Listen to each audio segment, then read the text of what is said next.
to the world of Neos. Neos is a world that survived its gods. Once the divine walked openly here, they shaped the land, argued over its fate, and waged a war so vast that even now, nearly 1,000 years later, the world still remembers it. When that war ended, the gods were gone. Not erased, not forgotten, just absent. What remains is a world that learned to endure without them. Magic still exists in Neos, not because anyone grants it, but because the land itself remembers how to hold it. Ley lines run through stone and soil, old scars glow faintly if you know where to look. Nations rose in the quiet that followed, each trying to answer the same question in different ways. How do you survive in a world where power exists, but no one is watching over it anymore? Some answered with faith, some with ambition, and some with control. But Neos is not alone. Beyond the material plane lies the feywild, a place not governed by laws of stone and steel, but by emotion, memory, meaning, and magic. A realm where the land bends to feeling, where stories shape reality, and where time does not move in straight lines. The Feywild is beautiful, it is dangerous, and it is alive. Fey are not born equal there. Some are wild spirits who roam without names. Some live lives not so different from mortals with homes, families, and traditions. Others are ancient, beyond measure, beings who remember when the world itself was young, when magic was new, and when crossing between realms was a little more than taking a step sideways. For centuries, Fae have wandered into Neos, sometimes for curiosity, sometimes for mischief, sometimes for love. They usually always eventually return. Until now. Something has changed. Paths that once echoed with familiar footsteps have gone quiet. Stories have stopped mid-sentence. Fae who should have come home have not. And the Feywild, for all its chaos, knows when a pattern breaks. This story is not about heroes answering a call. It is about kin seeking answers. About powerful beings stepping into a world that no longer welcomes them. About memory, control, and the cost of survival. About what happens when wonder meets fear, and fear decides to build walls. Tonight, we begin this journey together, not just for ourselves, but for all the Fae watching and waiting. But before we meet our players, let's take a journey in the Feywild. Ooh, and while this transitions, I drink water.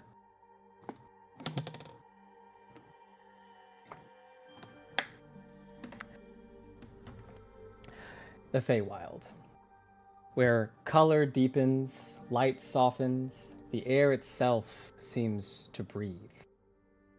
The Feywild stretches out in every direction, a living tapestry of impossible beauty.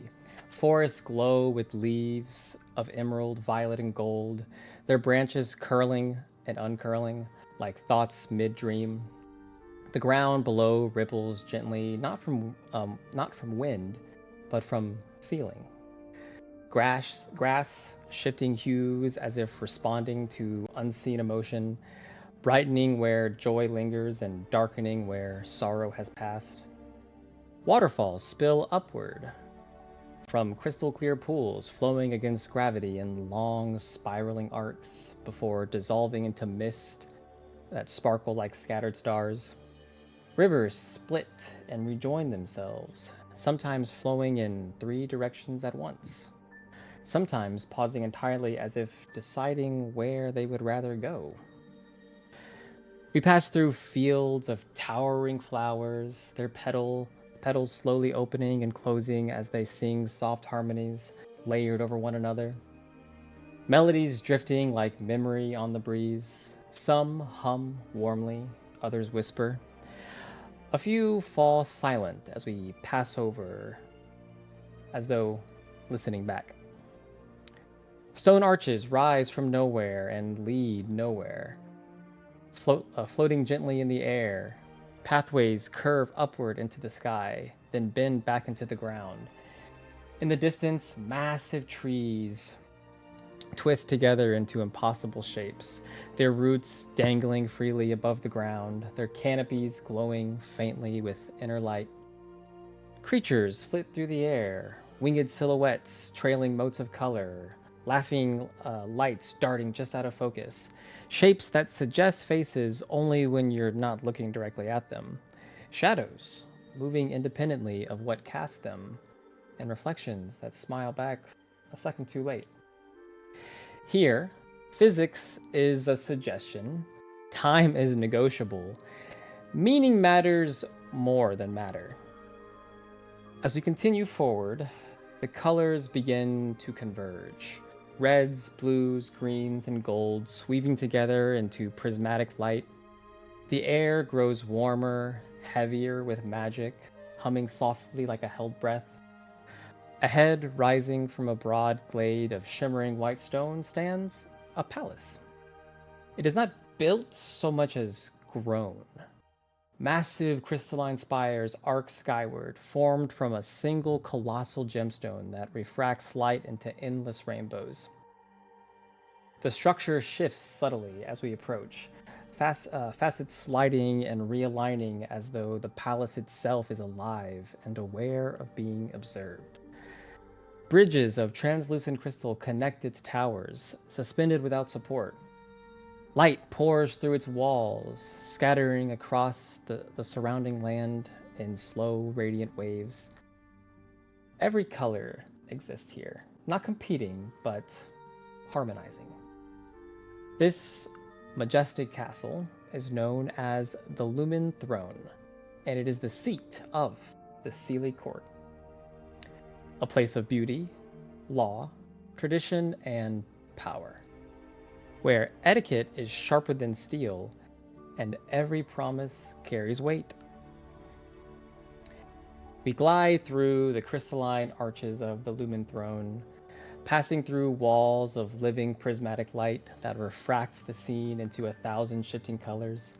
Every surface gleams as though lit from within.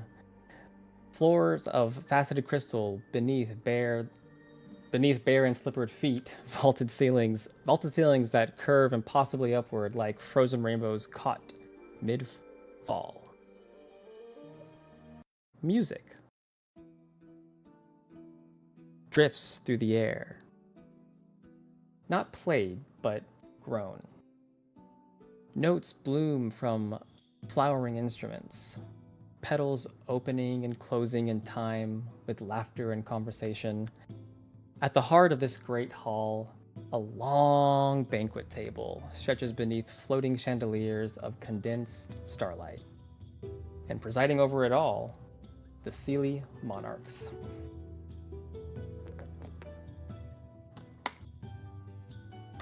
First, we have King Aurelian Valus.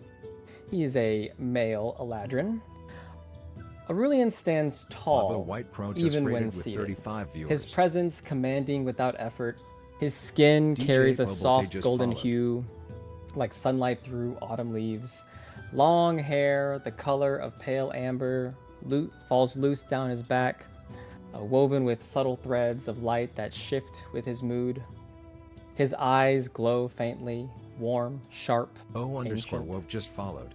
He wears robes of layered crystal silk that catch and bend light, and upon his brow rests a crown grown of a single arc of radiant crystal. The _Nithy just This followed. is a king who rules through grace and expectation, not fear. Sitting next to him is Queen Lysintha Valus, a female Eladrin. Lysintha's beauty is quieter, but deeper. Her skin reflects moonlight rather than sun, pale and luminous, with faint constellations of freckles that shimmer when she moves. Her hair flows like liquid silver, braided intricately and adorned with blossoms that never wilt. Her eyes are cool blue, observant, and calculating, missing nothing. Where Aurelian radiates warmth, Lysintha radiates poise and precision. Together, they are balance. The table overflows with impossible delicacies. Platters of fruit that gently rearrange themselves when no one's looking. Goblets filled with shimmering liquid that tastes like different memories depending on who drinks them. Loaves of bread that release soft laughter when torn apart. Haha! Candied petals that dissolve into whispered compliments on the tongue. Oh, you are worthy. Oh, you look great in that dress. Around the table sit beings of every shape and size. Satyrs with curling horns, clinking glasses, and arguing over which song caused the moons to blush last century. Sylphs drifting inches above their seats, trailing ribbons of mist. Dryads whose hair is woven like living vines sipping dew from crystal cups. A pair of pixies using a soup spoon as a diving board. And an ancient fae with bark-like skin who hasn't moved all evening, but whose shadow keeps on dancing. The satyr noble says, I swear by the third star of midsummer, this wine just insulted me. The dryad responds calmly while sipping his drink. It didn't insult you, it judged you. A pixie midair says, if anyone needs me, I'll be stealing the king's dessert again. Another pixie says, you said that last year. And I was successful. Laughter, revelry, conversation ripples through the hall like wind through chimes. At the head of the table, King Aurelian leans slightly toward Queen Lysintha, his tone casual, almost fond. Has anyone seen our son? Lysintha's smile tightens just slightly. He said he would arrive after the third course. Which, knowing him, probably means after the fourth? Prince Caelrion Valus. Caelrion is known throughout the court as brilliant, reckless, and endlessly curious. His Eladrin seasonal aspect shifts unpredictably, often flickering between spring and summer. He is charismatic, sharp-tongued, and dangerously optimistic. He's known for his fascination of Neos, but he is not here right now. A stern, feminine voice from behind the king and queen says, Your Grace, Prince Caelrion did inform me he might return late from his most recent adventure. So yes, as the queen stated, probably after the fourth course. They turn around to see Alaris Thornweave.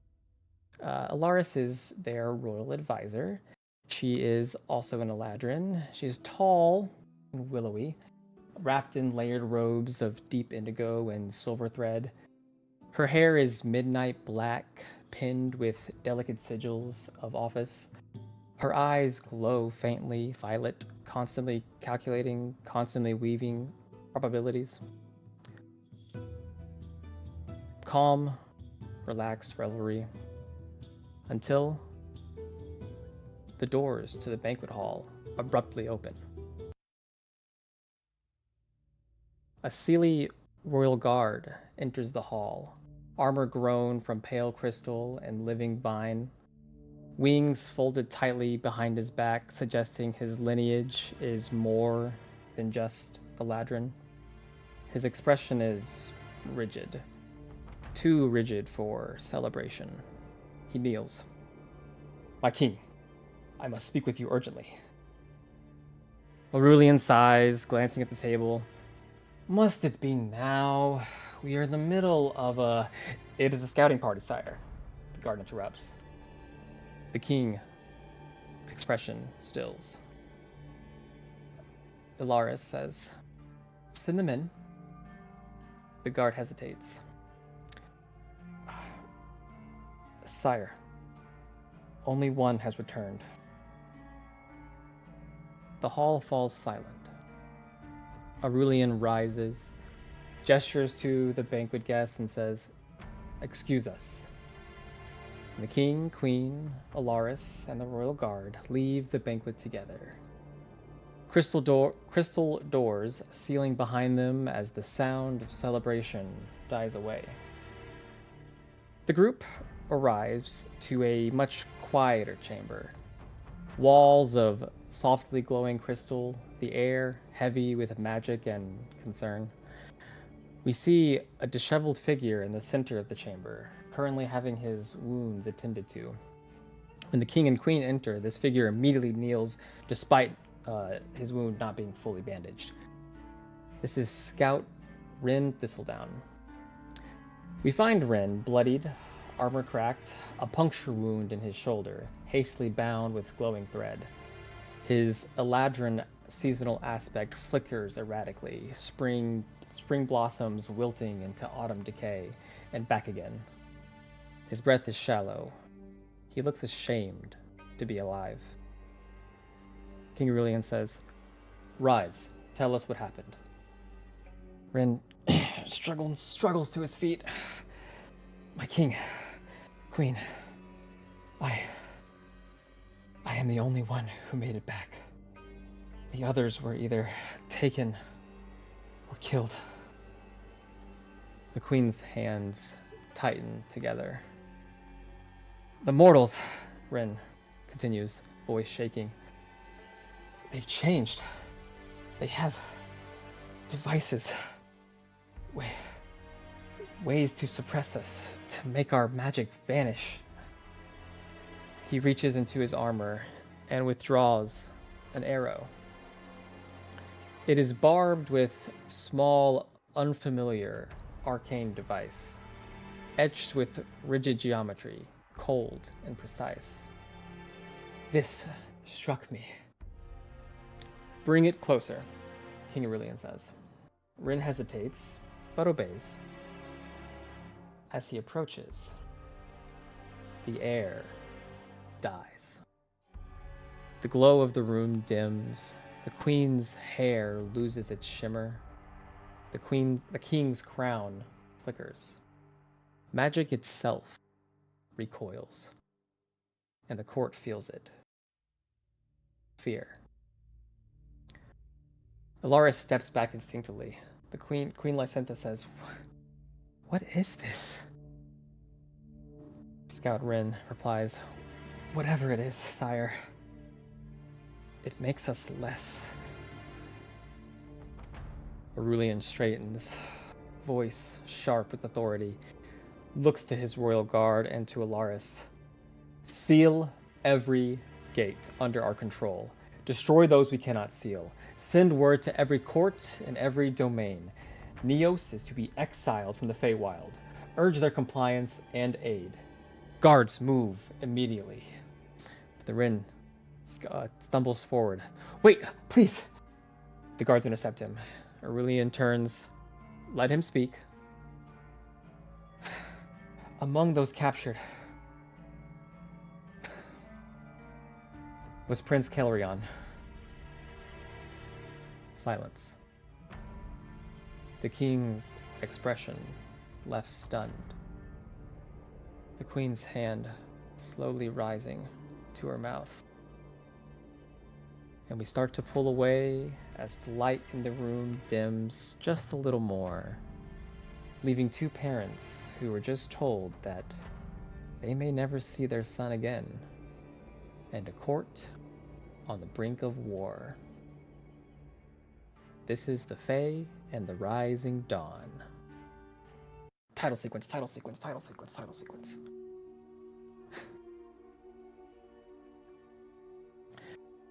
Time. Actually, water first. Water, then time. 1 second.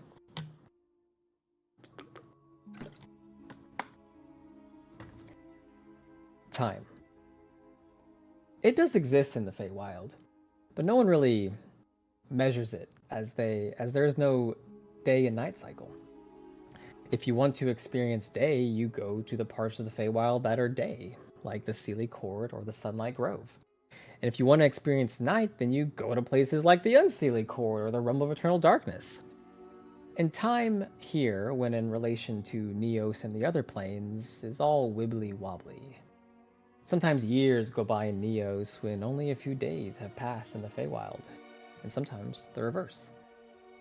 So no one really knows how long it took these missives that were sent to all the prominent beings of the Feywild to be received and reacted to.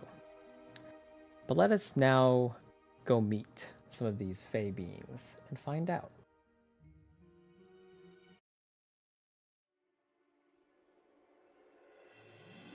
We transition to a place where image itself fractures, light bends, reality blinks, where the Lumen Throne. Turn this down a little bit. Sorry. Where the Lumen Throne was crystal and law, this place is silk and spectacle. We drift through drifting banners of iridescent fabric that change color depending on who's looking at them. The sky above is not sky, it is a vaulted dome of mirrored glass, reflecting not the court below, but imagined versions of it. In one reflection, the court is elegant, in another, decadent, in another, empty. Music floats through the air, not from instruments, but from applause. Disembodied clapping, swelling and fading like a tide. Laughter erupts and bursts and dissolves into birds made of confetti. This is the court of the Gleaming Veil, where truth is curated, where reputation is currency, where identity is costume, and costume is identity. The thousand-fold pavilion stands at its center, a vast amphitheater of layered balconies, floating stages, and shifting staircases that rearrange themselves subtly depending on who ascends them. The air smells of sugared citrus, incense smoke, and something sharper beneath it all, the scent of anticipation. We glide past a trio of nobles debating whether sincerity is fashionable this season, a masked poet arguing passionately with their own reflection, a fae whose skin appears to be painted sunset, their smile flickering between three different expressions in rapid succession. And on stage, a play unfolds. 5 figures stand upon a stage of cracked earth, painted in shimmering illusion. Their forms are tall, radiant, impossibly adorned. Their cloaks trail like comet trails. Their cloaks trail light like comet trails. Their faces are masked in gold and prism glass. Across from them kneels a cluster of mortals. Ragged, desperate, their movements exaggerated, almost comical in their suffering.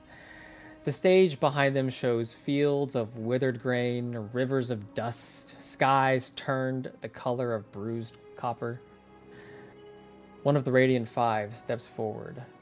Their voice booms grandly. We will hold back the dying sun. Another raises a hand, and the cracked earth blossoms instantly into golden wheat, impossibly abundant. The mortals gasp, then weep with theatrical gratitude. A third of the 5 speaks, but miracles are not free. The lightning shifts. The mortals look at one another in confusion. A delicate and empty bowl made of transparent crystal is brought forth. The cost will be just your stories, the radiant figure assures them. The mortals begin placing glowing fragments into the bowl, small orbs of light that flicker with laughter, tears, and faces barely glimpsed before they dissolve. The stage brightens. The 5 grow taller, brighter. The mortals grow dimmer, but still alive.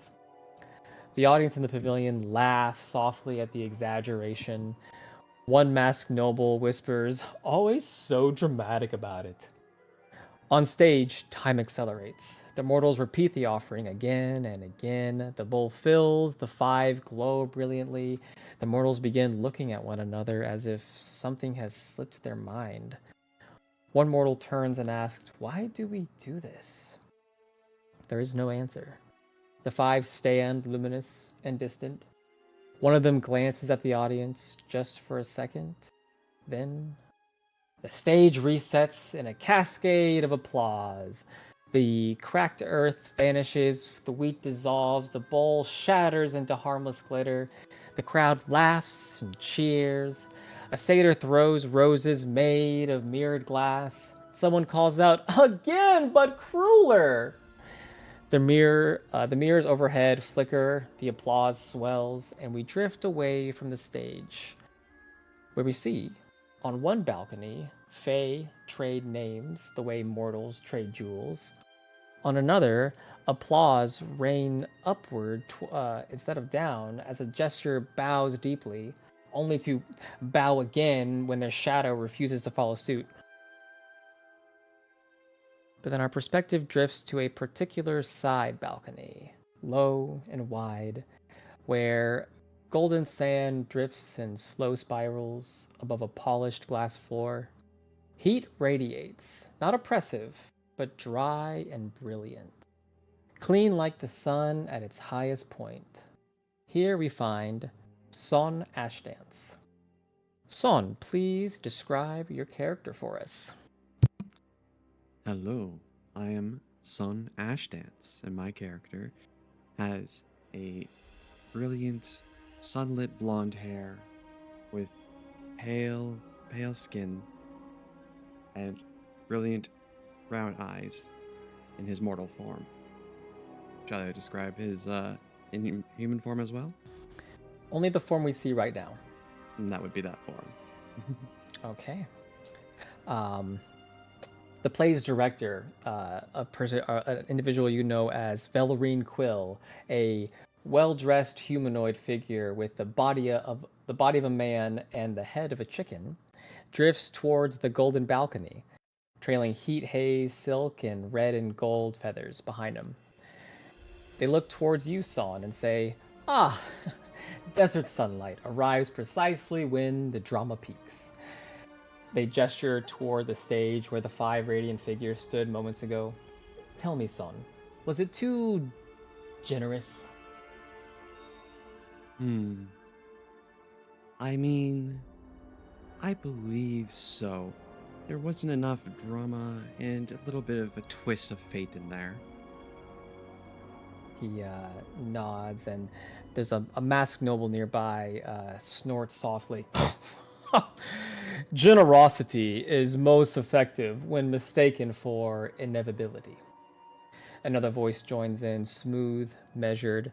This one you know, Saffrine of the Silver Smile. Her lips curved in permanent amusement. "Our five heroes grow brighter every performance. The mortals grow dimmer." She tilts her head at you. "Delightful symmetry, wouldn't you say?" I suppose so, but we invoked a little bit too much into the heroes. I feel a little bit sorry for the poor mortals. There's laughter echoed around.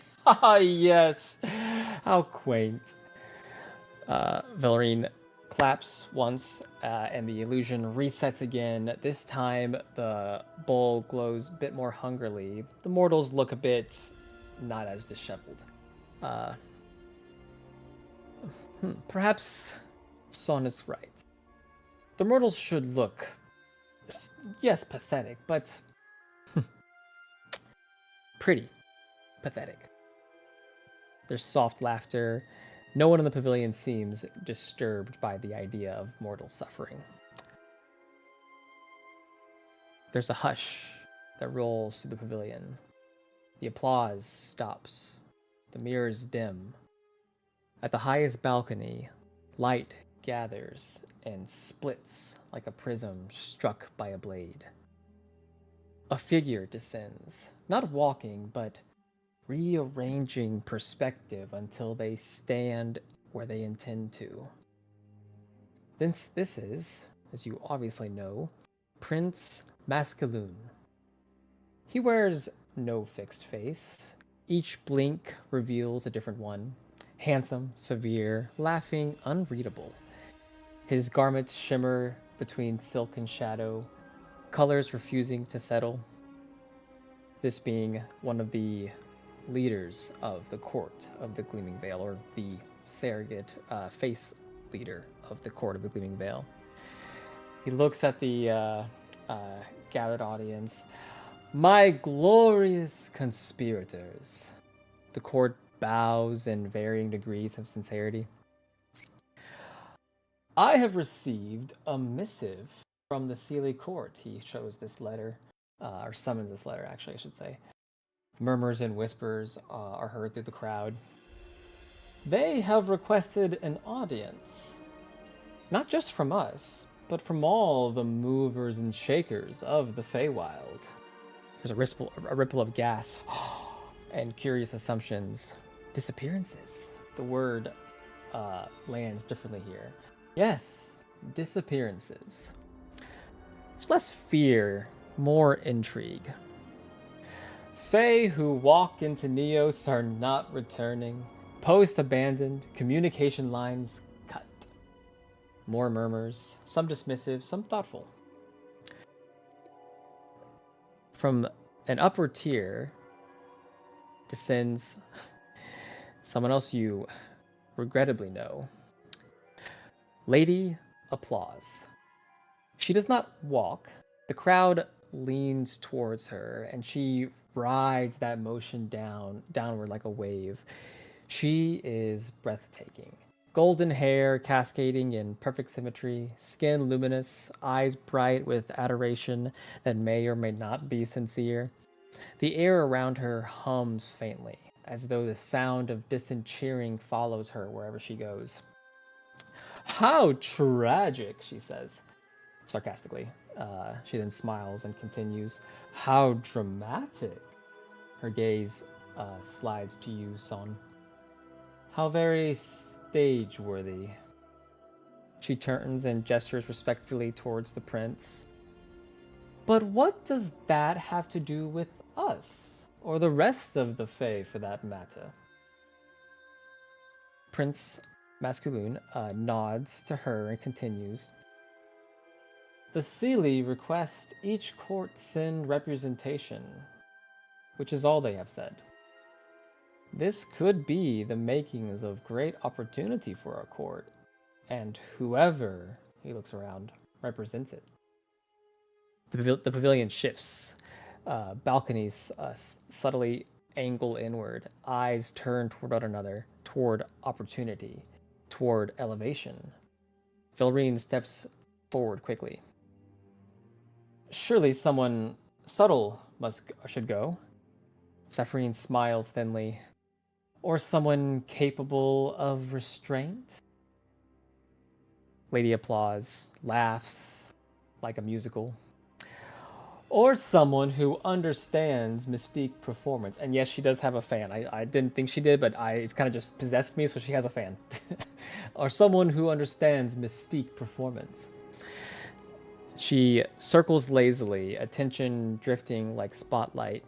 Her gaze lingers on you, Son, as she looks you up and down and says, after all, desert sunlight is quite visible. There's soft gasps, some laughter. Eyes shoot towards you, Son, in expectation of a response to this slight. Do you give one? I give a gentle smile and go, oh, how droll. But I suppose one who is always, let's just say, diminished in the shadows wouldn't really know how to light up a stage properly. There's immediately, oh, what? And she like darts her eyes at whoever's like reacting, and they kind of be quiet. Prince Masculine uh, raises one of his hands, and the court quiets instantly. The court of the Gleaming Veil must exude performative brilliance as usual.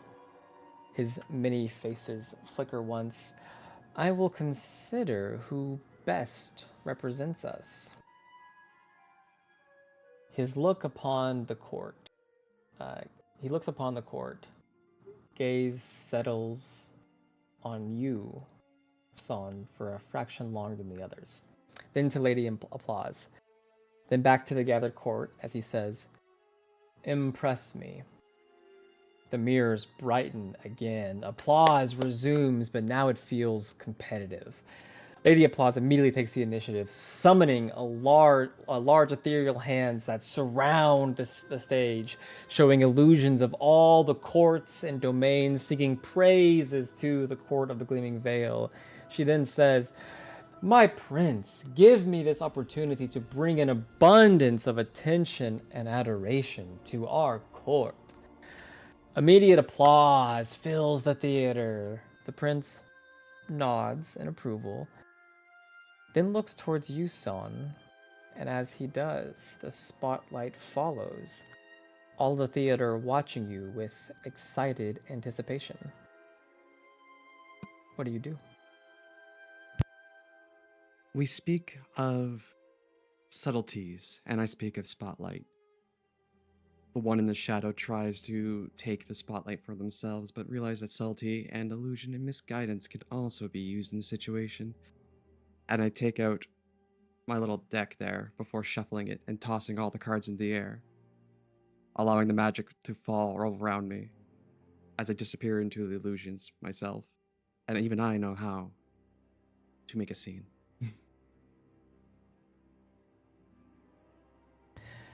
As you finish that, the crowd, the audience, everyone, intriguing, mysterious, subtle, yet impactful. Lady Applause says, where's your Before she can finish, Prince Masculine snaps his fingers and it's almost as if not just silence because everyone be's quiet. He commands there to be not beeping of honking of a horn. Sorry if y'all heard that. He commands silence in the room, and everyone is compelled to be quiet. And Lady Applause can't finish.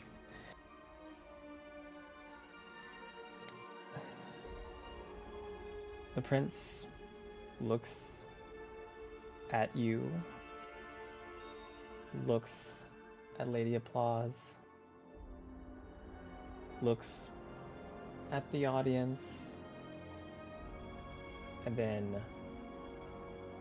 looks back to you, and he reaches a hand towards you. The crowd gasps, then cheers.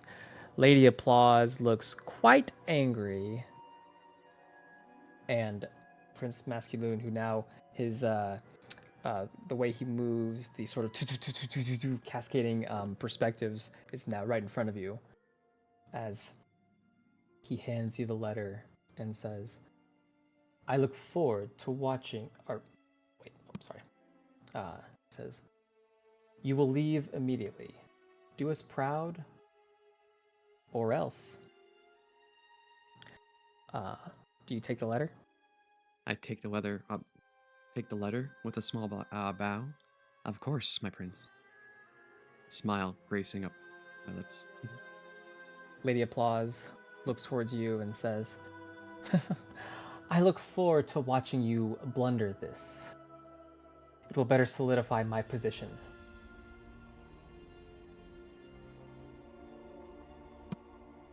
And I choose to let that slide.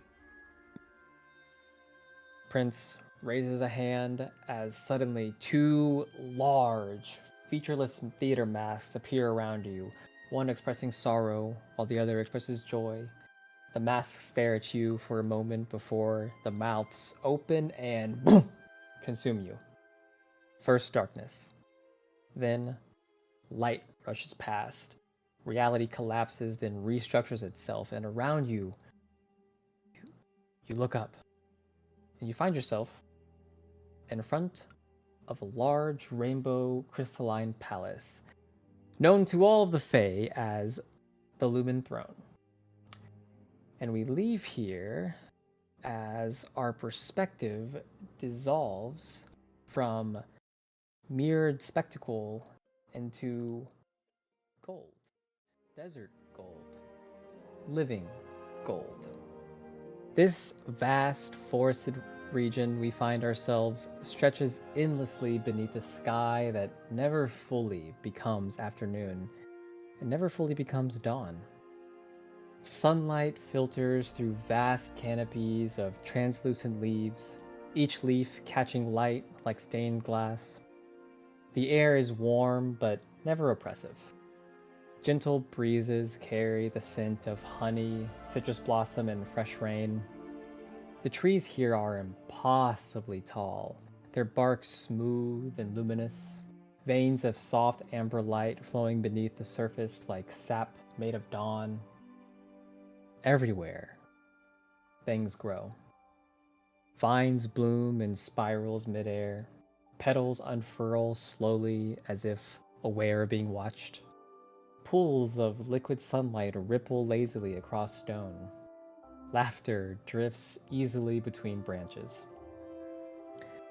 This is the Sunlight Grove, where kindness is worn openly, where optimism is currency, where beauty is cultivated carefully.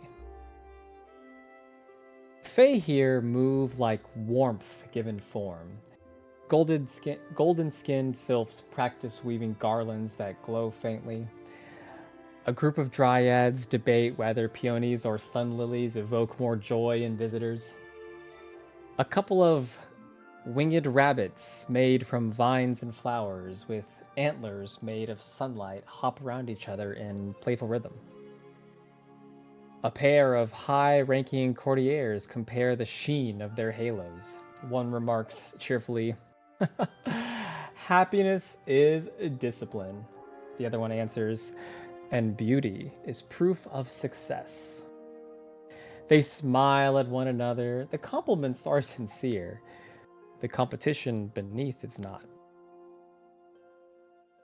We lower into a clearing at the grove's heart. Here stands a towering tree unlike the others. Its bark is pale ivory, smooth and gently luminous.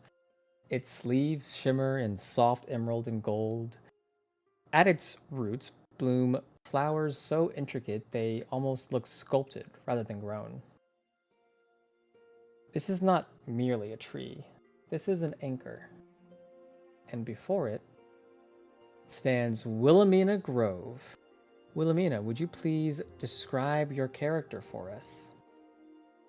Wilhelmina is a nymph, and she is petite and delicate, but also very serious. She has a long, mossy green hair, and she usually keeps different flowers adorned in her hair. She has amber-colored eyes and golden skin.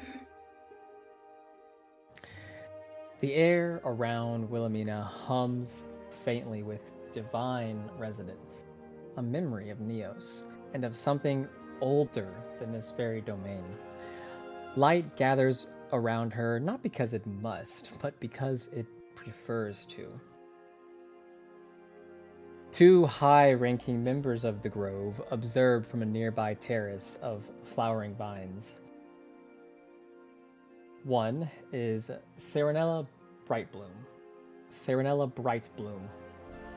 Tall, golden-eyed, with cascading hair like wheat at harvest, her smile is perfect. While looking at Wilhelmina, Serenella says, towards the other face standing next to her, "She makes it look effortless."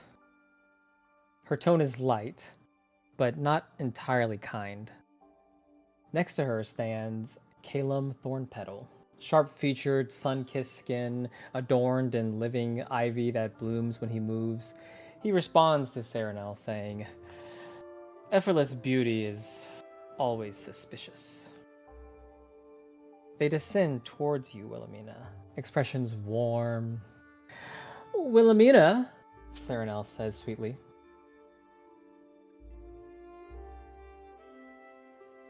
Why, yes?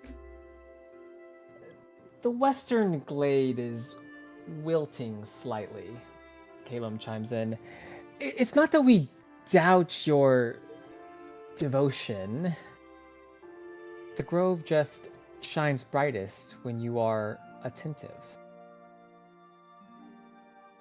Do you respond? Wilhelmina bows her head slightly and says, I will take care of this. As you take care right now? We'll go take care of it right now. Okay.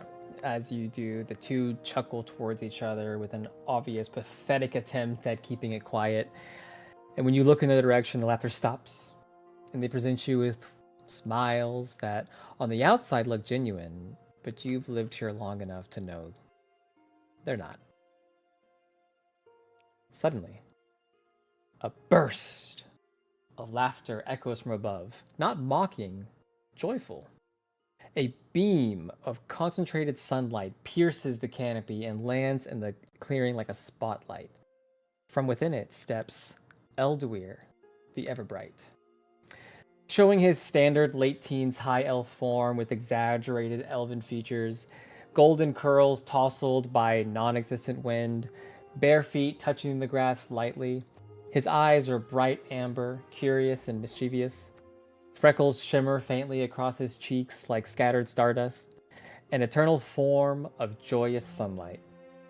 But everyone here knows the being that stands before them, the ruler of the Sunlight Grove, has been around longer than most other Fae.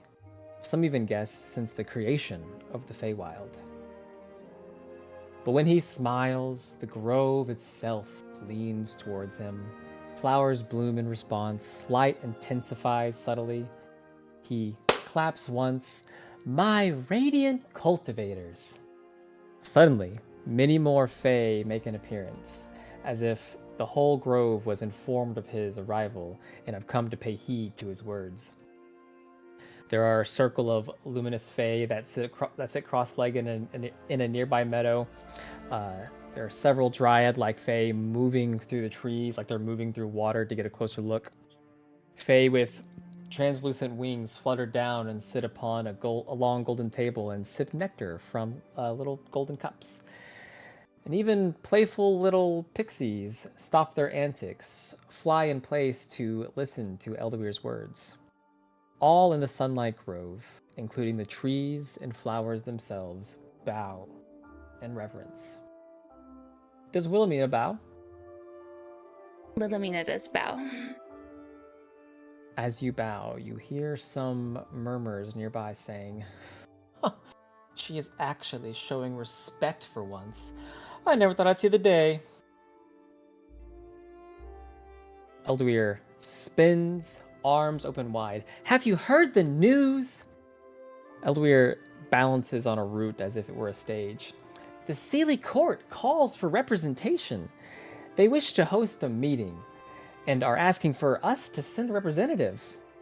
Some whispers pass around on the light wind. Calum speaks up. Your Eminence, they wish to meet with the Sunlight Grove? All of the Feywild, Elduir responds. There will be dignitaries from all courts and domains. The whispers get more curious. Wilhelmina, you hear some say, a meeting like this hasn't happened since Neos ended its little war. And you can't help but feel a little irritated at the words little war. Remembering that the god war in Neos that ended almost a millennia ago, a war that left the mortal world ruined, your glade corrupted, and the gods dead or gone, was anything but little. Serenel asked, Everbright, what could this meeting possibly be about? He gestures vaguely upward. Disappearances, mortal entanglements, very dramatic. He hops down lightly, murmurs ripple through the clearing. Calum steps forward, trying to present himself. Then surely one of us seasoned in diplomacy must attend. Before he can finish, he's kind of shoved to the side, interrupted by Serenel, who also steps forward and says, "Or someone who embodies the grove's grace." Another Fae nearby adds, "We must remind the courts what true radiance and beauty look like." The sudden competitive air feels warm, but each word is laced with a dagger. Elduir listens to many of the Fae's suggestions. They're all clever in nature, as none outright suggests that they themselves be selected, but just describes that whoever is selected just so happens to carry the same traits that they themselves carry in abundance. Elduir nods, then grins. He circles, slowly gliding effortlessly through the air, hands clasped behind his back like a mischievous child. "You are all absolutely correct. Representation is not merely words." He stops and looks directly at you, Wilhelmina. I want you to describe real quick, Wilhelmina, what kind of expression are you displaying? Wilhelmina is observant and a little stoic as she watches everyone gaggle and gather, but she remains silent. Now, what's going through Wilhelmina's mind? Wilhelmina is wondering what the thoughts are, and why I seem to be looking at her, and what the attention is bringing, and wondering what kind of trouble or things she might get placed into. While looking at you, Wilhelmina, Elduir says, "It is presence."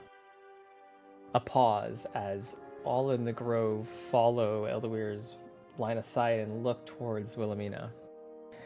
"And what is the Sunlight Grove, if not presence?" You see from behind Elduir, Serenel's smile tightens slightly. Calum's ivy stop blooming. Elduir continues lightly. "We are known for beauty, for joy, for survival after devastation." His eyes flick briefly, something older passing through them. "So it seems obvious," he turns back to the other gathered Fae, "we send our brightest bloom." And he gestures to you, Wilhelmina. How do you react? Wilhelmina's still silent, but shocked. There is a quick but heavy pause in the air. The Feywild is a place of magic, of whimsy, of emotion manifested. All powerful Fae know of the importance of hiding one's true feelings. But just for this moment, there is a surge of different levels of jealousy that radiate through the air, all directed at you, Wilhelmina. Cernel laughs softly and sarcastically. "Of course." Calum inclines his head. "An inspired choice." Their words are polite, their eyes are not. A younger Fae whispers nearby, "She was chosen by Elduir once before, right?" Another responds with a slight hint of contempt. "She always is." Elduir starts to gaze at all the other Fae. He tilts his head and says, "Problem?" And suddenly, the jealousy-fueled air dissipates. No Fae responds to him verbally, but there is an obvious understanding to not further question his decision.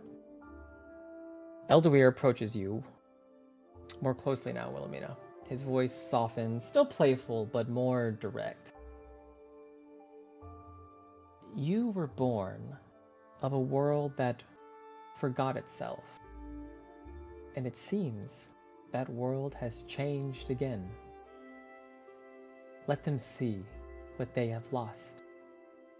He winks lightly and then finishes, and try not to let the Sealy Court outshine you. He claps again, and sunlight starts to gather. Do you say anything to him, react to him at all? I owe you my fealty, Your Excellence. I will do my best, and I will try to be my brightest. I know you will. There is a dual sense of confidence in you, but also a bit of a threat. As he claps, the sunlight gathers. From the clearing bursts a creature formed entirely of radiant gold light. A stag, antlers branching like beams of dawn, hooves barely touch the ground, mane flowing like liquid sunlight. It bows before Wilhelmina. The grove brightens in response. Eldeweir says, "You will arrive like sunrise." The other Fae here start to dissipate, continuing with whatever they were doing.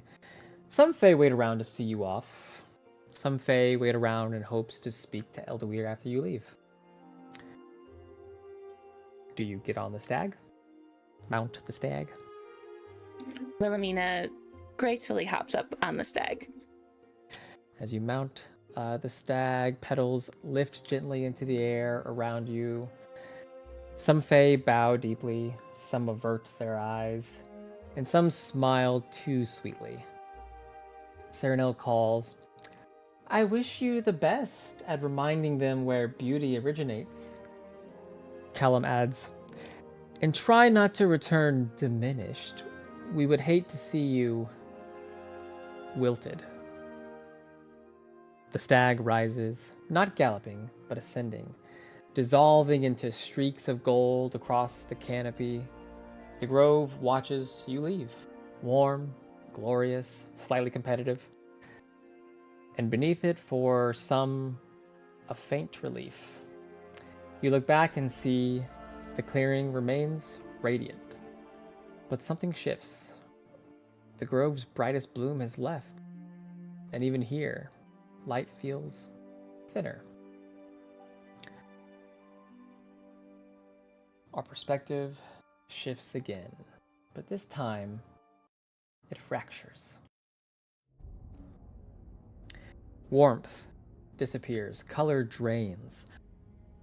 Where the sunlight grove was alive with gold, the Unseelie Court is carved from shadow and moonlight. Ooh, music got weird. Okay. We glide over a realm that is void of all natural light, but a realm that proves light is not needed for a place to be beautiful. We focus on the Gloomthorn Dais, the seat of power for the Unseelie Court. We glide away from the peak and into one of its cavernous halls that stretch endlessly beneath a ceiling of black crystal. Pale bioluminescent fungi glow in sickly blues and violets. The air smells of cold stone, iron, and something faintly metallic. Dried blood. Columns twist upward like petrified trees, their bark etched with runes that pulse faintly in indigo light. There is no laughter here, only murmurs, only calculation. The floor is polished obsidian, reflecting figures with a slight delay, as if their reflections consider different choices. In this Unseelie Court, beauty is sharp, kindness is weakness, reputation is survival. A vast chamber opens within the dark expanse, lit by chandeliers made of captured will-o-wisps. At a long black stone table sit members of the Unseelie upper circle. Papers made of shadowed vellum float before them. Ink moves across parchment without quill. We see Archon Morveth Duskrin, head of state of the Unseelie court. A tall, kind of skeletal elegance, skin pale as frostbitten marble. His hair flows like smoke. His eyes are silver and entirely humorless. When he speaks, the room listens. Then there is Lady Virella Noxthorn. Sharp-featured, adorned in black and dark blue feathers that twitch subtly when she smiles. And she has what looks like small dark blue wings for ears. She never raises her voice. She never needs to. Then there is Drevin Quillshade. Thin, immaculate, with long gloved fingers and spectacles made of fractured glass. He's secretary, he's the archivist, he is a strategist. He looks harmless. He is not. And lastly, Countess Myron Halligaze, a drow elf whose eyes are entirely black. She always smiles. She's always smiling faintly, and her shadow often mysteriously moves before she does. But where we will focus, don't go down a little bit, and where we will focus our attention is actually at the far end of the chamber. Standing atop the obsidian table itself, looking at a large map displayed on the wall, is a teddy bear. Caspian Scarletcowl, please describe your character for us. All right. So as previously stated, this is Caspian Scarletcowl. Very cute, light brown, soft-looking teddy bear with a very conspicuous red ribbon tied around his neck. And he has a large maul that is sort of strapped to his back, where you would think it's strapped to his back, but it seems to almost be hovering there, and very out of place with this really cute-looking being. There's just something very incongruous about it when you are looking at those two things together. But yeah, Caspian is staring up at the wall. Though his form is plush and rounded, something about him feels wrong in this place. Caspian's shadow is larger than he is. His presence hums faintly, incomplete. Lady Virella glances towards you. It continues to sit at the table. Countess Myron tilts her head. He believes if he stares at the map long enough, he will find what he has lost. Soft, quiet amusement at Caspian's expense passes through the chamber. No one laughs aloud, but the insult lands regardless. Drevin Quillshade adjusts his spectacles. How unsightly. Remind me why it is allowed here. Archon Morveth, the leader of the council, replies, because, despite its appearance, it is good in a fight. Before any of them can comment further, the chamber doors open without sound. A courier made of folded shadow glides forward and kneels. In its hand floats a scroll sealed in pale, luminous wax, unmistakably Seelie in its refinement. The glow from the wax is almost offensive in this chamber. Archon Morveth rises slowly. He does not touch the seal. The wax softens and peels away on its own. He reads. His expression does not change. The Seelie Court request representation from each court and domain. A faint murmur is heard, Others in this wide chamber that weren't initially part of their conversation start to gather to listen. He continues.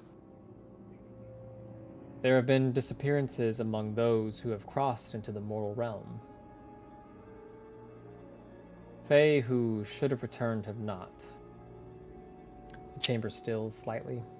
Not fear, interest. Lady Virella's feathered collar twitches. Do they suggest mortals could be behind this? Countess Myron scoffs. Preposterous! Mortals are weak. Drevin Quillshade, while seemingly deep in thought, says, if enough fail to return, it becomes a pattern. Archon Morveth nods and folds the scroll. Regardless of the reason, the Seelie Court calls for discourse. The word discourse lands coldly. Lady Virella smiles faintly. When the Seelie Court calls for discourse, they have already begun worrying. Countess Myron hums. Worrying makes them sentimental, which in turn makes them easy. Morveth's gaze sweeps the room. We will not appear absent. How does Caspian react in this moment? Well, I will say first that as he was listening, and so as everyone was commenting on him, his little plush arm was reaching slowly towards the weapon on his back, but just sort of lets out an almost imperceptible sigh. Just no, I have to wait. Not now. But he sort of seems to perk up when he hears about this, because he feels like it's a chance to leave, to be sent on an errand, because he has been quite idle for some time now, very much against his own wishes, and so his little stuffing brain begins to think up something. Okay, so no response in this moment. No. Morveth says, the Lord looks at the gathered upper echelon, looks at Virella, looks at Marwyn, looks at Drevin. Who from amongst you feels they are worthy enough to represent the Unseelie Court? Subtle looks amongst one another. Drevin speaks up first. I will gladly accept the honor and responsibility of representing our court. Morveth looks at him, nods. Anyone else? At this point, Caspian sort of almost waddles over to the two of them. Just, I don't see why you should go instead of me. Immediately, Lady Virella's feathers twitch. Send a toy? Countess Marlin smiles faintly. A charming distraction. Drevin Drevin tilts his head towards you. You lack form. You lack credibility. Perhaps. But you lack power. There is this immediate, oh, what? As this cute, fluffy teddy bear just spoke this way towards one of the upper echelon of the Unseelie Court. Archon Morveth raises his hand, silencing the room. Then his gaze settles on you, Caspian. The Seelie Court requests representation, not a curiosity. Morveth gestures towards Drevin. Drevin Quillshade, you will represent us. Drevin says, naturally. He adjusts his spectacles. Diplomacy requires subtlety. And then gives you this side eye and restraint. Do you respond? Didn't know that the Unseelie Court was known for their restraint. Drevin narrows his eyes towards you and is about to say something before Morveth looks to you. Tell me why you feel you should go. Looking towards you. Naturally, the strongest should be chosen to represent. Just because I look this way doesn't mean that my power has diminished in any way. Drevin says, a brute in every... And then is cut off by Morveth, who stops him. Very well. You may attend as his bodyguard. The chamber goes quiet. Do you respond? Yeah, you can see Caspian pause. He's about to say something. Again, his paw goes towards his back for a second, and then you see him just go completely still. Gears turning. Fine. Fine, very well. Roll a quick perception check to see if anyone picks up on your hand going towards... Oh, no, they don't. They're dumb. Okay.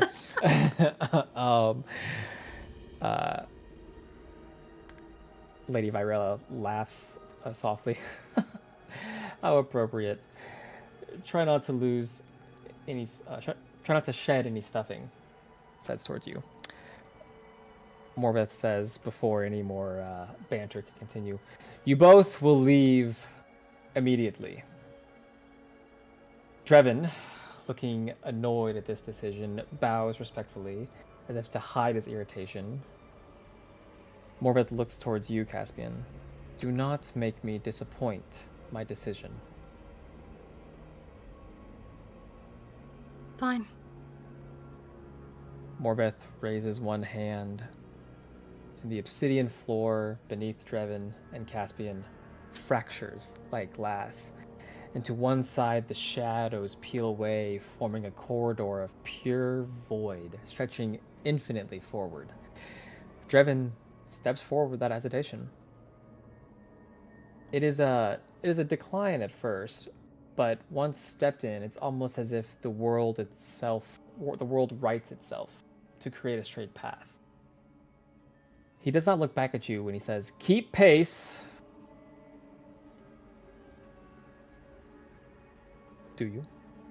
Oh, yes. So Caspian stills for just a half a second and then changes in size. Well, he hops off of the table and then changes in size to be pretty much adult size, kind of this average, same height as everyone else, and then steps forward. The void corridor hums softly, like a throat clearing. The will-o-wisp chandeliers dim. The chamber watches as a teddy bear walks through the makings of a political storm. The shadowed corridor begins collapsing behind them as they walk, sealing their departure like a closing wound. Now we're gonna shift scenes again. But back to the realm of the Seelie Court, actually. But not at the Lumen Throne. Not yet. First, we find ourselves in a forest clearing carved with deliberate elegance. Unlike the other wild, whimsical parts of the Feywild, this grove feels curated. Ancient oaks arranged in dignified symmetry, white stone pathways spiraling gently around fountains where clear water runs in soft loops. The air smells of polished wood, rain-washed leaves, and faint cedar smoke from distant hearths. Banners hang between trees, silver-threaded cloth embroidered with the sigil of House Malone. A white stag, antlers branching like a crown, wreathed in climbing vines. The estate itself is grown with high arch halls of pale wood and living ivy. Stained glass windows depicting the lineage of the Malone family through stylized stag motifs. The light here is steady, measured, not ostentatious. This is Seelie nobility, disciplined beauty. Inside, tall antlers adorn the walls. Not trophies, but carved replicas, each inscribed with family achievements. Sunlight pours through stained glass, painting shifting patterns across polished floors. At a long oak table stands Theodros Malone. Theodros Malone, is the head of House Malone. Tall, composed, dark blonde hair tied neatly at the back. He wears decorative silk and leathers, all laced with house colors. He carries himself like someone accustomed to being listened to, but not unkind. And then the door opens to these chambers as he looks up to see his younger brother. Odaeus, could you please describe your character for us? Yes, Odaeus walks in the room with an air of confidence. He is wearing gleaming olive green armor with the stag emblem embossed in the center. He is holding at his side a stagged helm, black obsidian hair upon his face, and a quiff with a dark shadow upon his face as he walks into the room. Theodros studies you briefly, then smirks faintly. Brother, you polish your armor when you're restless or worried, and I dare say your armor looks positively spotless. This is the time we live in, brother. I worry for my friends. I have not heard from one of them in quite some time. He last went to Neos, and I have not heard a word. This is about Wolf again. Yes, I know you think I should keep better company, but he is quite fun. I worry I have not heard from him in quite some time. You know changelings disappear as easily as they breathe. He leans back. The boy once convinced an entire court he was a visiting duchess. He'll return. That was quite the gag, indeed. I remember the parties he threw, but it worries me. I hear rumors upon the realm of other fae not returning. He always returns. He pours you a glass of wine and hands it to you. Do you remember when Wolf pretended to be me at the Harvest Moot? I had to sit through my own apology. That was quite the spectacle. I couldn't believe your face that you let him get through the whole speech. You nearly drew steel. I did, but I couldn't stop him. He was on fire that night. You are predictable when it comes to loyalty. He says that with respect. The doors open again. A Seelie courier enters, immaculate armor, polished and bright. They bow deeply. Lord Theodros Malone, the Seelie court requests your appearance. The room stills. Theodros straightens. On what matter? The courier responds clearly. Discussions of disappearances among fae who have crossed into Neos. There's a shuttle sift. He side-eyes you. Do you react? My eyes dart to him in a shock, in a as if the rumors I've heard have now become true. Theodros nods and says, "We will, of course, be there momentarily." The scout says, "The request was only for you, Lord Theodros." Theodros looks at you. You deny the lord of the House Malone his guard? uh, the smiles. Theodore smiles. you, you see, you misunderstand. As my brother has said, he is my personal guard. I go nowhere without him. Surely his majesty will not begrudge House Malone its caution. He winks subtly at you. The courier says, as you wish. And the courier begins to... Sorry, music did a weird thing. And the courier begins to leave. Expecting you two to follow. Theodros turns towards you, Odaeus. His voice lowers. You wish to go because of Wolf, right?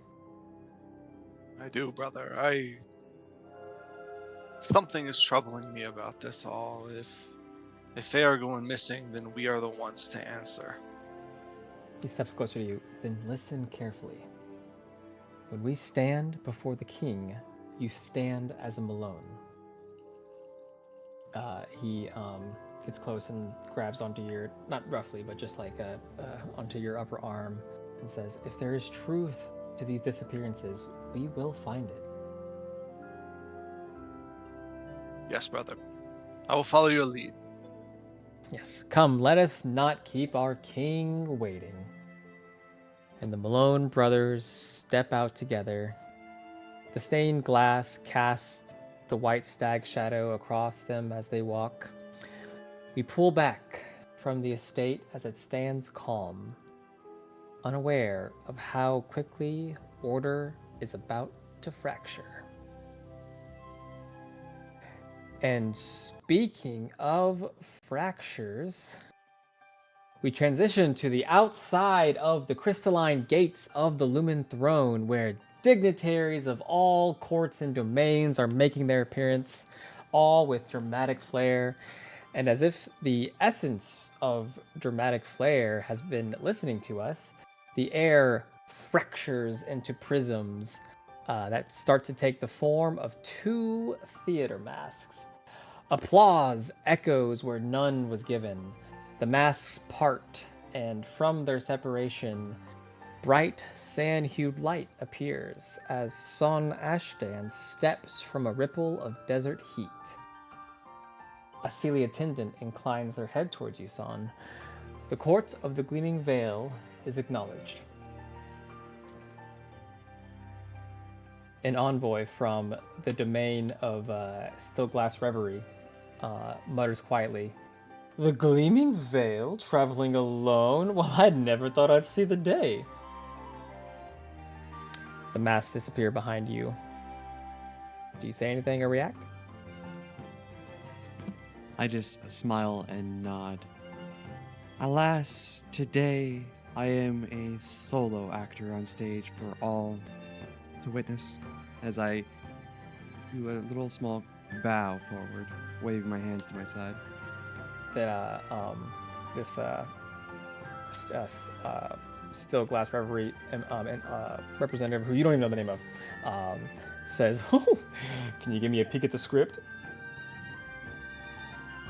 I must never reveal the show, or the surprise is the best part. This should be fun. The sky suddenly brightens, not harshly, gracefully.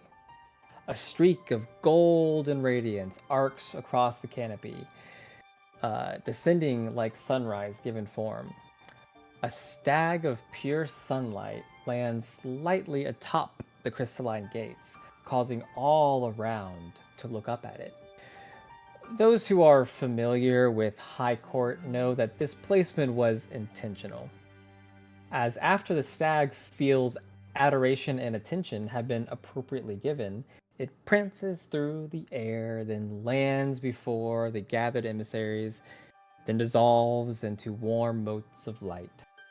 Wilhelmina steps forward. The Lumen Throne's crystal walls glow faintly in response, not out of submission, but recognition.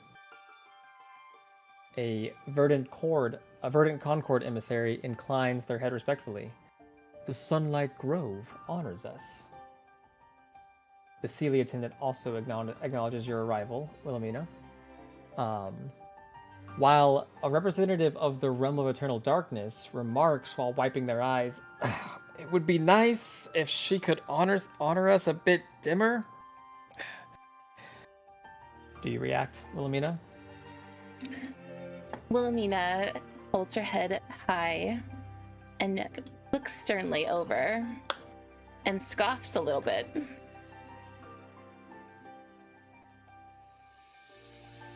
But she says nothing to him.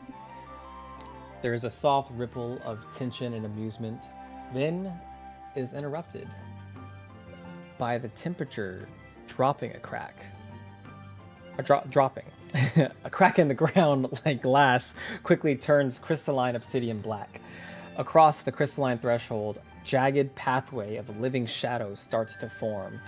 From the darkness steps Drevin Quillshade, immaculate, composed, and beside him, a teddy bear. Small, well, I guess not small anymore, but fluffy and carrying a giant weapon. The Sealy attendant hesitates just slightly, then bows. The Unseelie court is acknowledged.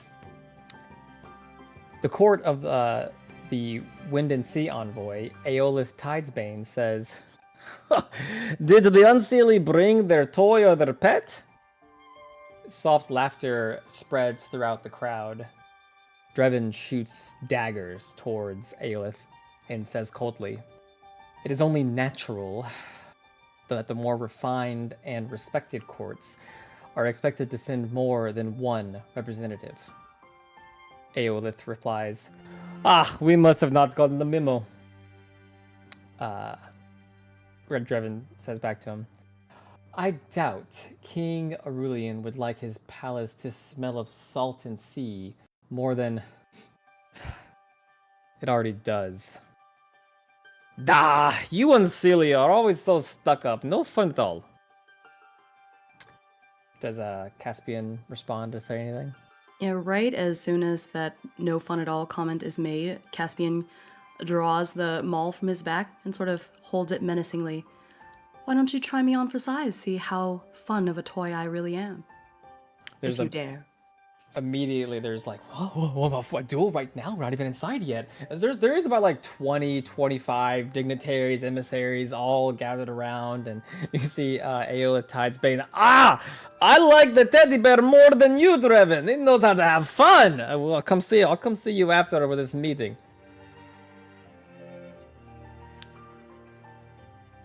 And with all the courts and domain representatives present, the Sealy attendant begins to escort you all into the Lumen Throne. As you pass the threshold into the palace grounds, the air grows warmer, thicker with magic, each breath carrying the faint scent of sun-warmed crystal and newly budding flowers. Light bends strangely here, refracting through unseen angles so that shadows stretch in the wrong direction, and reflections linger half a second too long.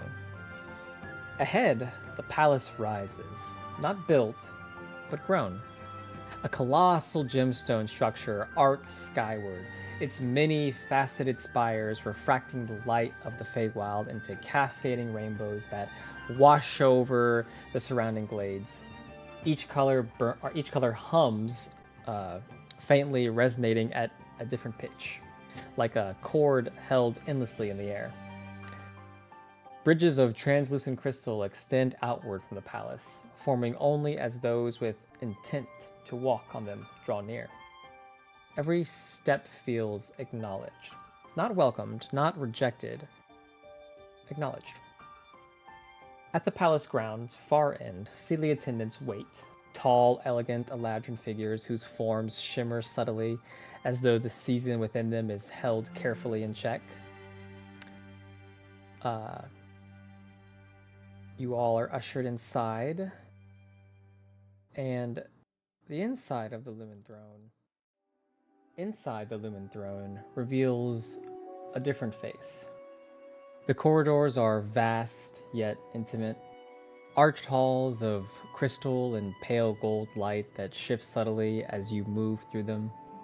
The walls seem to curve inward, not oppressively, but attentively, as though listening to every footstep in whispered breath. While approaching the meeting chamber, Drevin looks down at you, Caspian, and says, "You will not speak unless addressed. You will not act unless instructed. You will not embarrass me." He adjusts his cuffs. "You are ornamental security." Do you react? Why? Afraid I'll make you look bad? You make the Unseelie Court look bad by your presence. If you say so.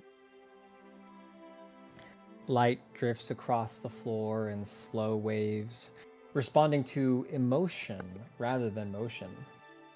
Here, tension sharpens the colors. Here, hesitation dulls them. Continuing through the palace, you arrive in front of two massive crystal doors that begin to part soundlessly. Beyond them lies a circular hall, so vast it feels more like a horizon than a room. The floor is a single flawless disc of crystal smooth, mirror-like, yet wrong? It doesn't reflect faces. It instead reflects intent. Anger gleams sharp and bright. Fear appears as dim fractures of light. Resolve glows steady and clean. At the far side rises a low, radiant dais, bathed in concentrated prismatic light. Around the chamber, elevated platforms hold representation of other courts and domains, each bathed in light that's suited to their nature. This is not a gathering of equals. This is a gathering of necessary powers. Looking around the chamber, you that are present feel a magical pull to a particular seat, as if the chamber itself is directing you where to go. You all begin to walk, glide, float to your assigned seat. Drevin Quillshade begins walking towards his seat. Would Caspian follow him? Yeah, Caspian lightly pads behind him. You notice his footsteps don't actually make any noise. Drevin notices you following, then turns curtly and says, "Know your place. You are to wait near the door like the rest of the guards. And do your best to remain unseen." He continues to his assigned seat, not even letting you reply. Sort of shrink slowly as I walk back towards the door. I slowly shrink back down into teddy bear size. Unfortunately, the mall remains its original size, so I can't say that I'm totally inconspicuous, but I get into a small form and then sort of sit down. Great visual of all these like elegant, well-adorned, well-equipped guards, and then this like 2-foot teddy bear with a giant like 5-6 foot maul across his back. Love it. I think the mall is taller than some of them. Oh yeah, yes it is. Soft conversations can be heard throughout the chamber. "I can't believe all the courts are in attendance. There hasn't been a gathering like of Fae like this in eons. This is sure to be most fun. Fae should go missing more often." As laughter, very haughty, arrogant laughter continues throughout the chamber. But the laughter is interrupted by the entrance of Seelie representation from the different Seelie houses. We see House Briarvale. A tall Eladrin woman enters, wrapped in trailing ivy that blooms white as she walks. Her tiara is woven from living thorns that never pierce her skin. She pauses just inside the threshold, surveying the room as though assessing which alliances need pruning.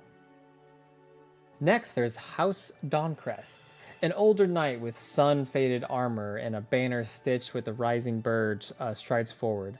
He walks like someone who expects to be tested. He sees you, Wilhelmina, and he says, "Today, Radiance competes with Radiance." Do you respond? Wilhelmina just glares at him and doesn't bother giving him a verbal response. Next is House Malone of the White Stag. Sir Odaeus Malone steps forward beside his brother Theodros. The white stag banner shimmers briefly in the air behind them before dissolving. Light catches the edge of Odaeus' armor, polished, earned, and measured. measured. A Sealy knight stationed at the doors nod in respect. House Malone, and nod towards you. Theodros inclines his head slightly, looks around the chamber, then leans to you, Odaeus, and says, "I can't tell if all of their looks are meant to intimidate us or seduce us." You respond? At this point, brother, I take it as admiration. They only wish to measure to us. Ever the optimist. Let's just hope this meeting concludes with everyone's head still on their shoulders. I'll see One you on the could other hope. side. Theodorus nods and pats your shoulder, and then walks to his assigned seat as you walk to where the rest of the guards stand. Some faces you recognize from the other courts and your court, of course, but some you don't. One in particular, as you look down and see a teddy bear with a giant maw that looks like it might be larger than you or your sword. Any reaction? Anything said? I was not expecting to see a little bear today. What do we have the pleasure of calling you, little one? Caspian just sort of slightly tilt. Well, actually, I guess he'd have to tilt his head pretty far back to look up because he's sitting down. And then just sort of looks back down, looks straight ahead, right towards Drevin, and just says, "You don't have to call me anything, but Caspian will do." Not Caspian the Red Cap. Now, what form have you taken today? Not by choice, I assure you. I'll take your word for it. Let's see what this court has in store for us. The chamber darkens slightly, then brightens, then stills. The crystal doors behind the dais open. King Aurelian Valus enters first. Posture rigid, light bending towards him. Queen Lysintha, Valus follows, composed, watchful. Behind them stands Alaris Thornweave. The chamber quiets immediately. No command is given. Silence simply arrives.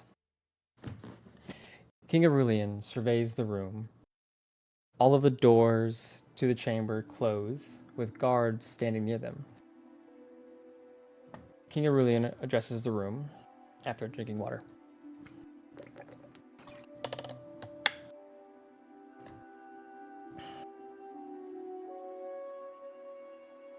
Welcome, Fae of all respectable courts and domains. We appreciate your attendance on such short notice. You were called because something has changed. A pattern of disappearances. Fae who should have returned from Neos have not. Some of the Fae attendees interrupt saying, "Fae going missing, especially in Neos, is no strange occurrence." Another will say, "Yes, my cousin has a few pacts with some mortals in Neos and often has to go save them from themselves." There will be some laughter heard until the king clears his throat in a manner that suggests everyone should be quiet. And everyone does. King Aurelian continues, "I assure you These disappearances are not like any we have seen before. The king gestures to one of his guards, who walks slowly to the middle of the chamber, carrying a silk-wrapped object. The room watches him curiously. You notice this guard looks strange. Color has been sapped from his being, and his steps are slow and forced. You quickly realize that this guard is struggling to walk, but is putting on a brave face. He looks to his king, who nods to him, and then the guard unfolds the magically infused silk, revealing an arrow. Metal, runed, angular. Suddenly, a dome of suppression surrounds the guard. Light dims, magic fades from the air. Fey presence itself dampens. The guard falls to one knee. The chamber shifts. Magic continues to recoil. Son, you feel your presence compress. Wilhelmina, your warmth pulls inward. Caspian, your already diminished aura thins further. And Odaeus, you feel your the disciplined control over your form strain a little. All around the room, Faye present gasps in horrified realization, as for probably the first time ever in their immortal lives, they are all forced to feel less than. The chamber grows cold, then erupts in anger. Mortals cannot silence us! How long have they been planning this? Is this an act of war? King Aurelian raises a hand. The guard wraps the arrow back in the enchanted silk and starts to walk away, and the voices start to die down. He then says, "From our investigations, we have found that this device came from one place in Neos, a nation known as the Dawn Federation, where we believe our missing kin are being held, or worse." Murmurs are heard throughout the attendees. King Aurelian looks back to his wife, Queen Lysintha, and continues with a bit of noticeable hesitation. And amongst those missing is my son, Prince Calrion. The name lands heavy. Most of the room is still from shock. With a few representatives, you notice seem to attempt to cast communication magic, but then look puzzled at it not working. "So it is war then," Aeola Tidesbane says. Some jeers in agreement, some concerned whispers. "We must remind this mortal nation that just because we are not native to Neos does not make us any less their betters." And how many Fae die before your catharsis is complete? It takes a little bit to realize that that voice came from Queen Lysintha herself, who now stands next to King Aurelian. She continues, "This cannot become war. Not yet." King Aurelian gestures, and from the shadows at the side of the chamber steps Captain of the Royal Sealy Guard, Auric Thornblade. Tall, broad-shouldered, clad in silvered armor, etched with the sigil of the Sealy crown. His presence is disciplined, not flamboyant. Turn this down just a little bit. It's kind of loud in my ear. Okay. Dark hair pulled back, eyes steady and assessing. A faint scar crosses his jawline, not from vanity, but service. He kneels briefly before the crown, rises, silent. Aurelian continues. "Captain Auric Thornblade will lead a small team." He scans the gathered representatives. "Chosen from among you." The chamber stills. as tension sharpens. King Aurelian, surely you jest, from one Fae. Another Fae says, "Bah, personally, I would love the honor, but I would need to get permission from my court first, so if you'll excuse me." This Fae attempts to teleport, but nothing happens. Other Fae get up and start to make for the door, but they're blocked by Seelie guards. "What is the meaning of this? Stand aside!" King Aurelian speaks up. "I regret to do this, but for the safety of the Seelie court and all of the Feywild, none of you will be allowed to leave the Lumen throne until after this mission is complete." Outrage erupts. "This is imprisonment! You overreach, Seelie! We are sovereign powers!" More of the Fae attempt to use magic to escape. It's now you all notice a lattice of light becomes visible overhead, woven through the architecture itself. This seems to be the source blocking both magical departure and communication. Queen Lysinta, joining with her husband, says, "You must understand, if word of this spreads uncontrolled, fear will fracture the Feywild. And some among us will seek advantage in that fracture." Her gaze sweeps the chamber, measured, not accusatory, but aware. And the words land. Not everyone in here is altruistic, and everyone knows that. The chamber calms slightly. Aeolith Tidesbane says, "And how will you choose who is to go on this mission? Will you try and force us?" Some accusatory glances are directed towards Queen Lysinta until King Aurelian steps forward and down the dais, approaching Aeolith, gets about 5 feet from him, and without breaking eye contact says, "We have assessed all those who are present and have selected those whose abilities and experiences we deem most compatible with this mission."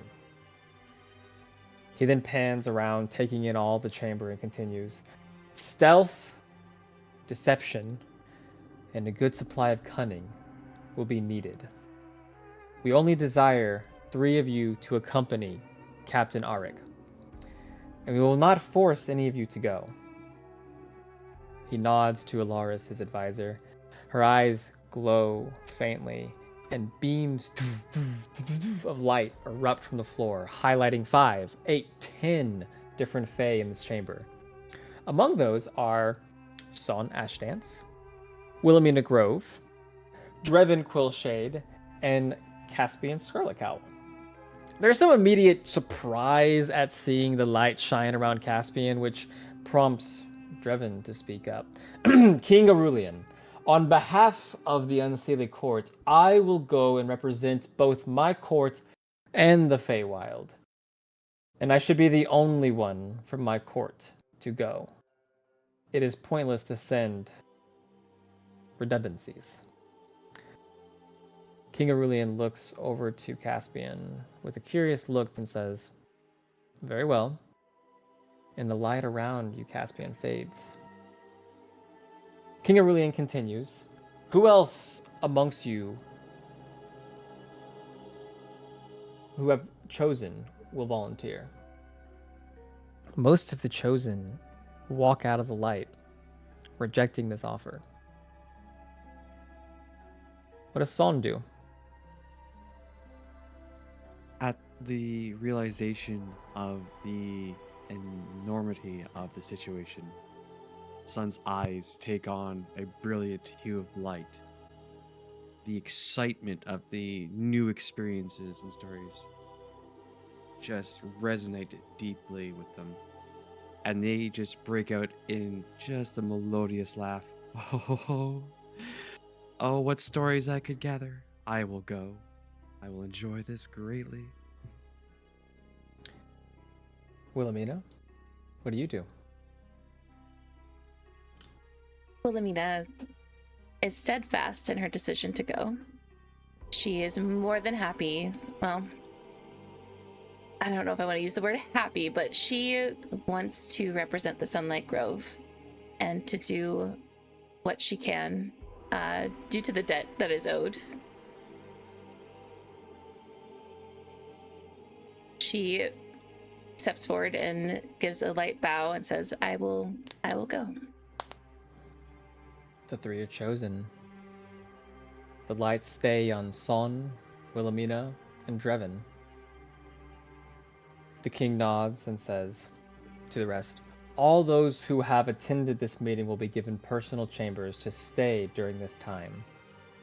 The king then gestures the chosen three mission goers to go to the side of the chamber and speak with him, the queen, and Alaris and Arik to go over the mission details. Other Fae are beginning to leave. Escorts are beginning to show them the way. You three, Drevin. I guess yeah, you three, because Caspian, you're following Drevin, being his bodyguard. So you three and Drevin walk towards where the king suggested. Odaeus, do you do or say anything in this moment? Yes, Odaeus will step into your light. If I may, your grace, I noticed that you had not chosen a missive from House Malone. Many of you court know me, have heard of our achievements for this court. Your grace, I am Sir Odaeus of House Malone, the Steadfast Stag. If there's any Fae here to represent the court in this mission, it is me. Let me join this party. And why should I trust you with the rescue of my son over the captain of my royal guard? Before you can reply and before tensions increase, Theodros, your brother, your grace, forgive my brother's boldness. I swear his intentions are just. And if I may be so bold, Captain Arik Thornblade is surely our most skilled warrior. And if there has ever been a time where we would need our most skilled warrior protecting our king and queen, it would be now. Especially since the threat of this Dawn Federation poses is unknown, and losing our most disciplined defender in a covert infiltration would just be a tragedy that I cannot justify. Captain Arik, with a very annoyed expression on his face, looks towards your brother. You dare seek to have me replaced? Theodorus Not replies to him, replaced, good captain, but put better in a place for you and your skills to prepare the counterattack. Let us go find the source of this while you prep the court's forces for what may come.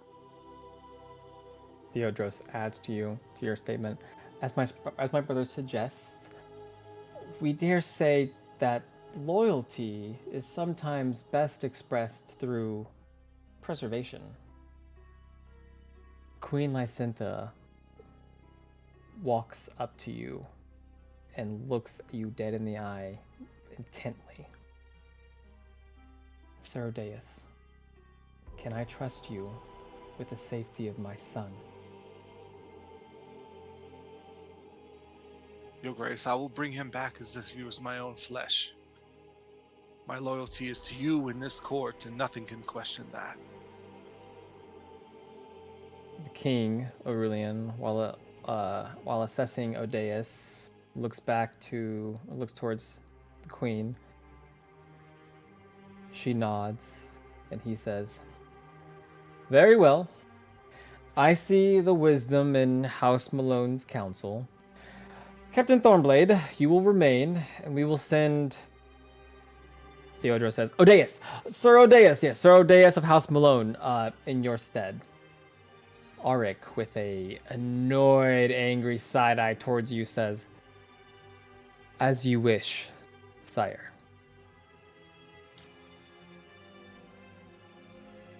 Sealy attendants begin finishing guiding the other court emissaries away as more murmurs are heard. This is folly. This is calculated. This is inevitable. And the doors close again.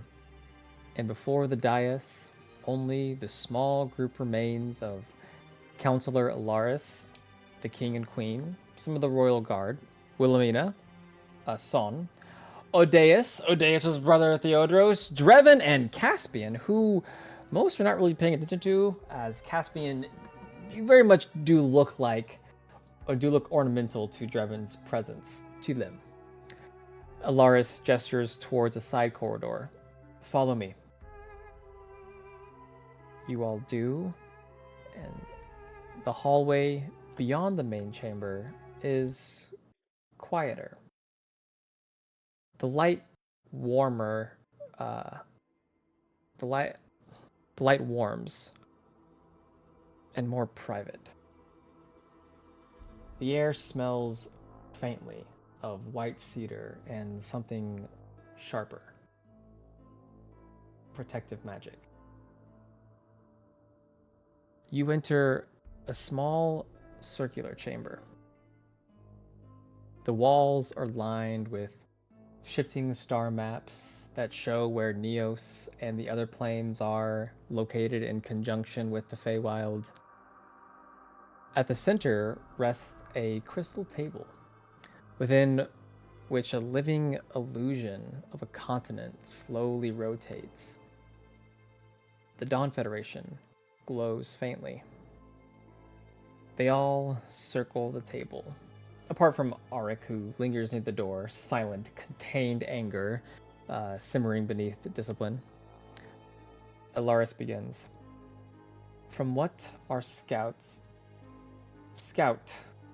report back, the Dawn Federation's capital city, Dawnwatch, is where we believe our Fey kin have been taken. We also believe this may be where they are producing these suppression devices. Unfortunately, we do not know too much about Dawnwatch. Just that it is heavily guarded, and there are many Fey detection devices in place.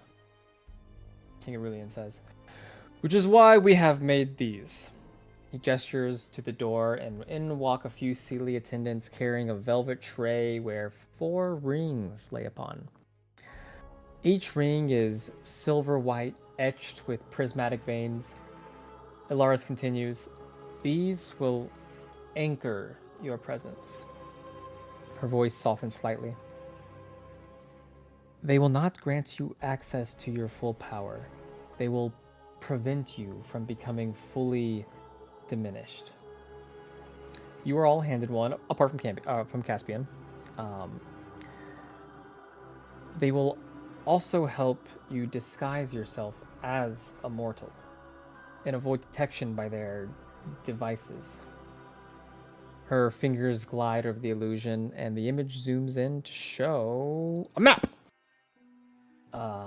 Every major city contains nullification pylons. Don't zoom out. Zoom out. There we go. Contains pylons. Small red sigils flare across the map. You see. I don't know if y'all can you see my mouse? Y'all can see my mouse, right? Yep. Can y'all? Okay, cool. Mm-hmm. We can see your mouse. Cool. Subtle, embedded into infrastructure, checkpoint bridges, trade gates, civic squares. She looks up. They do not suppress all magic. They suppress us. Aurelian speaks. The device you witnessed is not portable on a large scale, but smaller variants exist. His eyes move between you. Guards carry them, officials wear them.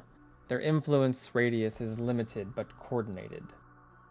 They create pockets of vulnerability. Queen Lysintha steps forward. Your rings will not make you immune. You will feel dimmer, compressed, restrained. But you will remain yourselves. Aurelian continues. Your objective is threefold. First, confirm where our kin are being held. Second, recover Prince Caelrion. A flicker passes through him at those words. Third, determine how the Dawn Federation engineered this suppression and why. Alaris says, you are not to declare war. You are only to reveal yourselves. You are not to reveal yourselves unless necessary. You are not to indulge your pride. Her gaze lingers briefly on Drevin and Odaeus. And you are not to underestimate mortals. Her gaze shifts to Wilhelmina and Son. Discretion is our shield. Information is crucial. And Aurelian interrupts with a lowered voice. And bring me back my son. Not a command, a plea. Alaris straightens. Most, if not all, of the gates connecting the Feywild and the Dawn Federation have either been destroyed on Neos' side by them, or they are being heavily watched. However, we know of a backdoor, per se. A portal that has not been used since before the Dawn Federation's inception. It will not bring you in Dawnwatch, rather a forest on the outskirts of a small town called, she looks down, Torburay. And a large, heavily guarded bridge crossing that leads into the lands of Dawnwatch that we believe you'll need to cross. And then she kind of like zooms in, and you see this little blue light that lights up like right here, signifying where you'll appear. Do you have any questions? It seems relatively straightforward, but I do have a slight question of the composition of the actors on stage. I know not much of the others who follow me here, but I have heard of Caspian. Why not allow them to accompany us? I'm sure the fabled red cap would prove quite useful in the situation. Drevin gives you the stank eye of all stank eyes and says, it is I who will decide who represents the Unseelie Court. It has already been decided that it is me, and that is how it will be. But I appreciate your opinion. I will say I have heard of Caspian the Red Cap as well, and he is quite the madcap. He may be quite useful on this trip. Drevin looks over. What is happening? King Aurelian says, enough. The three have been chosen. We need you all to work as a cohesive unit. These are the three that will, well, four, looking at you, Odaeus, that will be going on this mission. That is final. Do you all have any questions about the mission? No, I think the play has been set and the actors are ready to go. Does anyone else say anything? Ask any questions? We will bring your son back, Your Grace. You have our word. There is a nod. Alaris continues at the sound of no questions, or the acknowledgement of no questions. Preparations for your departure are currently underway and should be ready within a few hours. Feel free to rest and make ready in your private chambers. She gestures for Seelie attendants who will lead you all to your rooms, which they do. You are all led to private chambers. As we transition the music and start, we're going to go with you all one at a time. Son, you are in the private chambers assigned to you. The room is comfortably spacious, beautifully furnished. Basically anything a room could offer you is at your fingertips. Tell us, what is going through Son's mind? At this moment, Sun is quivering with excitement, for it's not been made public knowledge, but Sun has originated as a fae from this mortal realm before traveling here. And having the chance to see what wonders and changes has happened since the conception of his being is just something that he has never even conceived of experiencing again. And at the same time, he's wondering exactly what new stories he'd be able to collect for his court. Beautiful. Next, Wilhelmina. You are also in an equally as pleasant room. How does Wilhelmina feel about her current situation? As Wilhelmina walks into the room, she stares straight forward, trying to hold her composure as she, represents the Sunlight Grove. But her heart sinks and feels like stone. She slowly kneels to the ground and bends her head down and feels terror for the first time in a very long time. Next, Odaeus. Your chambers are more dignified rather than lavish. A tapestry of the white stag hangs above a hearth of pale, smokeless flame. The stag's antlers seem almost alive in the firelight. 2 chairs, a table, a rack for armor. Nothing excessive, everything intentional. Theodros walks slowly around the room, inspecting it. Well, at least if you perish, your memory will have tasteful accommodations.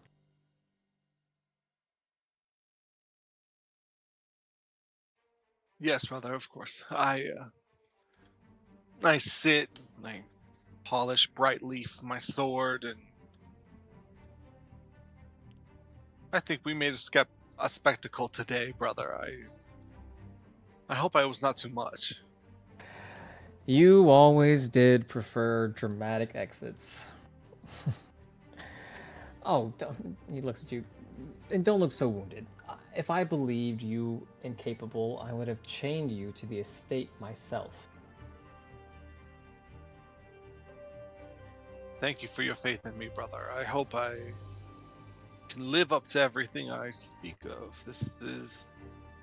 If I were to say I wasn't worried, I'd be lying. This mission sounds quite a lot. You do realize what you've done.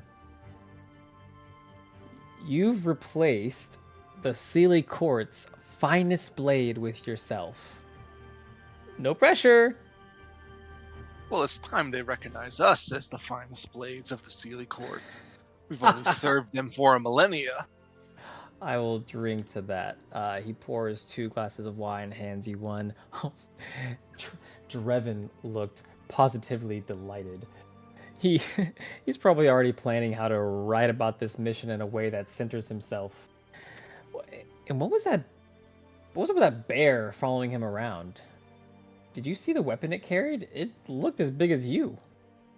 Brother, if you believe me, that is Caspian, the madcap, the red. He cannot believe the form he has taken. Something has gotten him. You know the accolades and achievements of warriors better than I. He sets his cup down. You know what I admire about you, brother? You are incapable of pretending not to care. Wolf is missing. You heard Neos and you stepped forward without hesitation. You're predictable. He says it warmly this time.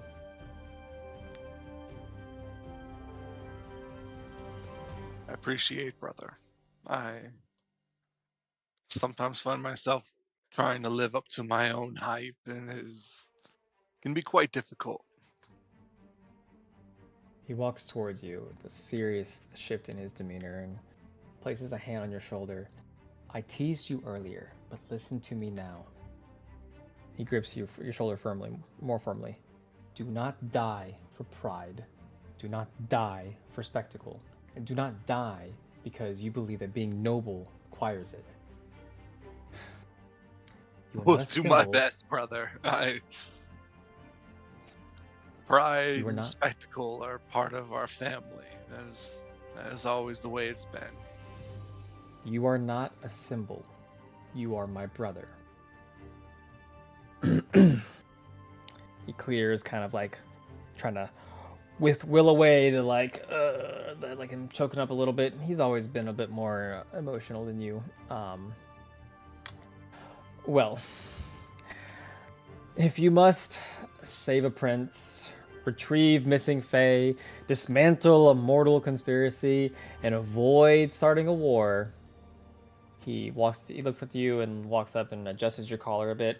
Try not to embarrass the stag. Never, brother. I'll do my best. And I shoot him a Yeah. wink and smile. Smiles back at you. Starts to walk towards the door. Stops. Turns around. And if you see Wolf, tell him he still owes me a better and proper apology for impersonating me at the Harvest Moot. I have told him many a times, brother, but I will tell him again for you. See that you do. And he exits. The white stag tapestry flickers in the hearth light. And Odaeus is alone. Anything else you want to add before we move on? Spend the evening polishing my sword, polishing my armor, thinking about the days to come.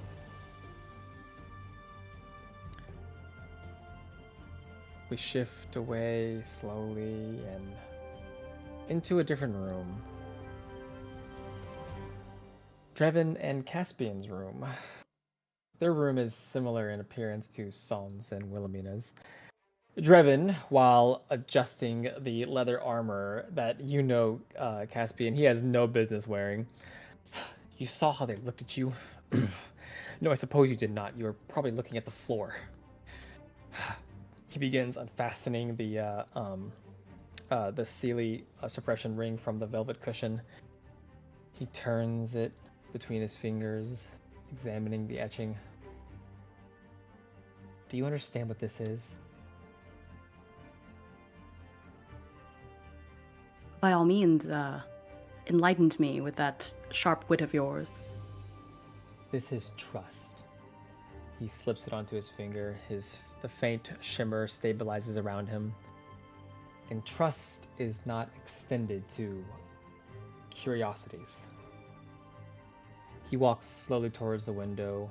You are fortunate, though.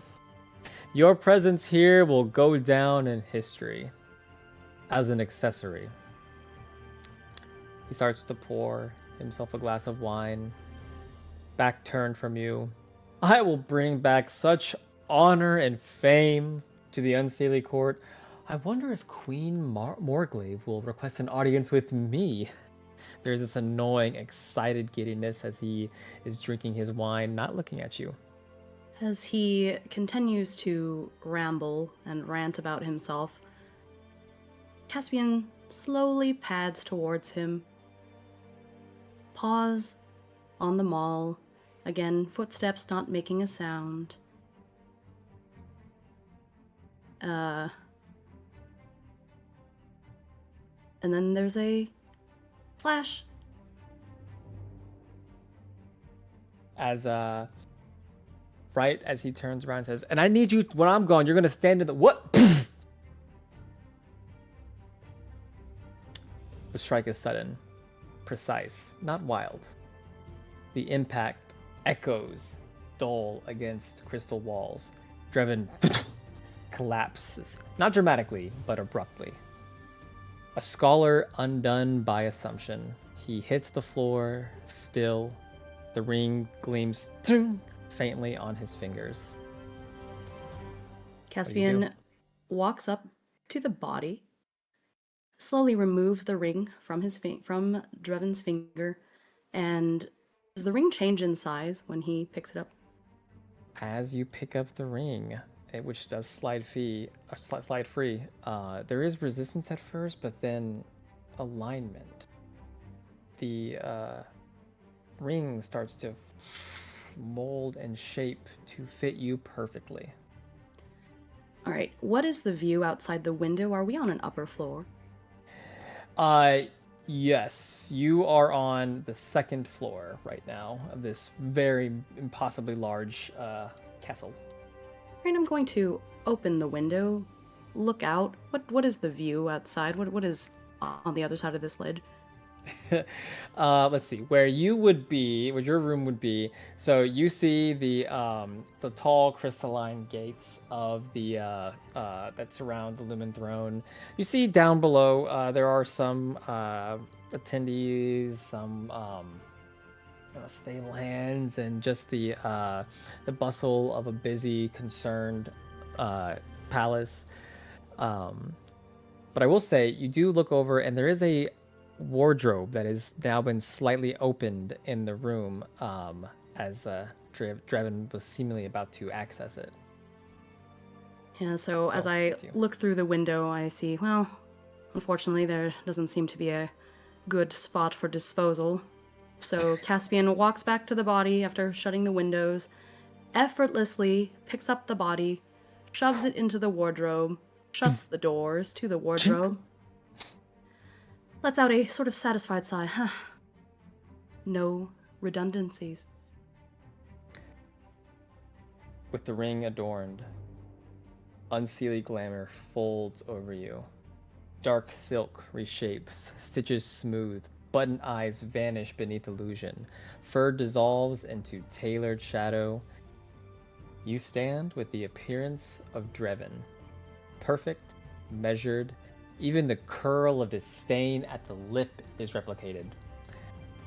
And the fallen Drevin remains inside the wardrobe. And we are starting ads. Ah! Okay. Okay, that's kind of perfect, I guess. I appreciate how much y'all were like, no, the bear should go. Fuck that guy. My God, We want the bear. Caspian will remember. He didn't say anything during that scene, but he will remember that you spoke up for him. Don't you worry. Yeah. when you assassinate, I was screaming into him. It's like, yeah.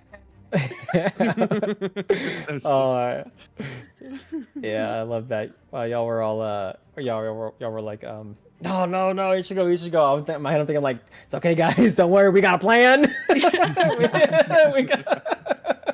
I mean, also, we had to make a scene. Of course, we Yeah. had Of to course. make a scene.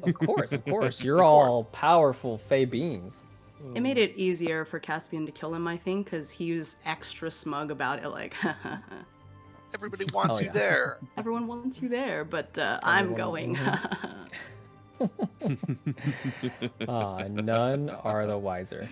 That I was appreciate that you made him such an asshole, because I knew what was going to happen, but I didn't know much about that character, and you made him so, like, nobody's going to miss that guy. Yeah. Oh yeah. I was like, all right. We're gonna have some good characters, some fun characters, some playable characters, and some assholes. I'm gonna be spreading these assholes through every court. It was so. Everyone's gonna get the arrogant bullshit. Yeah, it's fun. Love it. It looks like we're actually probably gonna end sooner than I thought we were gonna end. I think I was talking too fast. I poorly really timed good. it. That was perfect. I think it was pretty good pacing, Yeah. honestly. It's good. Okay, it's good. I don't imagine the next sessions will be as well. I hope not. The next sessions will be this much of me talking. No, probably not. Your poor throat. But you have to set the scene, you know.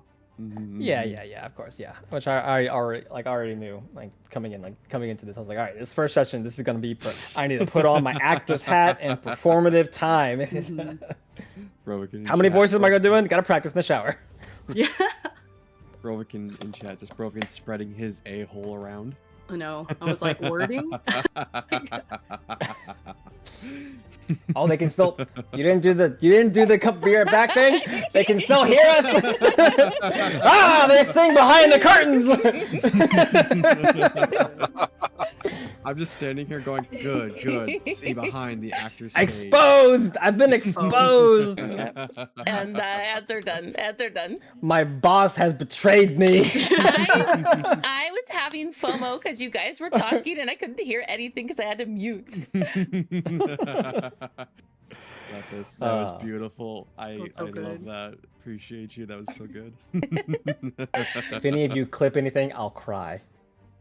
Oh, this is Oh, that's not- this is going on YouTube. Ah! We're gonna have a YouTube channel. Ah! Oh. Time to hide. Also, how dare you use the clip word while I'm currently in game with you? Exactly. You can't clip here. Your version of Oh. Sorry Self. Oh. Okay. Continuing on. Caspian. Oh, the ads back, right? Or we're done with ads, right? Yeah, Lucas. you're good. Okay, Ads are done. All right. Okay. Caspian, now the form of Drevin. Anything last you say or do, or what's going through your mind? Anything you want to add before you leave the chambers? I think I had my good one-liner, but is there a mirror in the chamber? There is on the wardrobe. So when you close the wardrobe, you actually do see the mirror, and the words "ornamental security" echo in your head.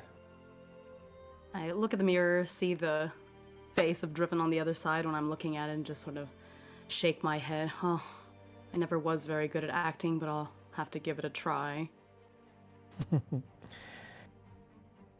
And you step out into the corridor and walk towards history.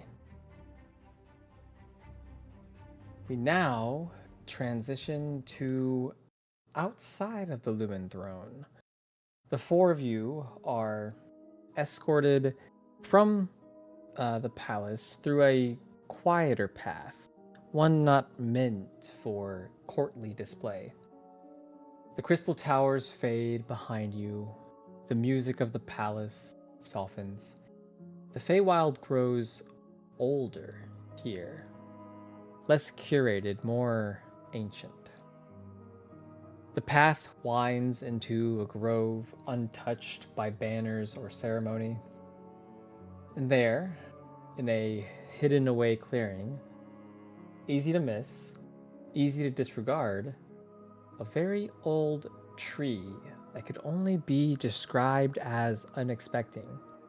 So unexpected that the only reason why it draws your attention is because there are Sealy guards in attendance near it, examining it, preparing it.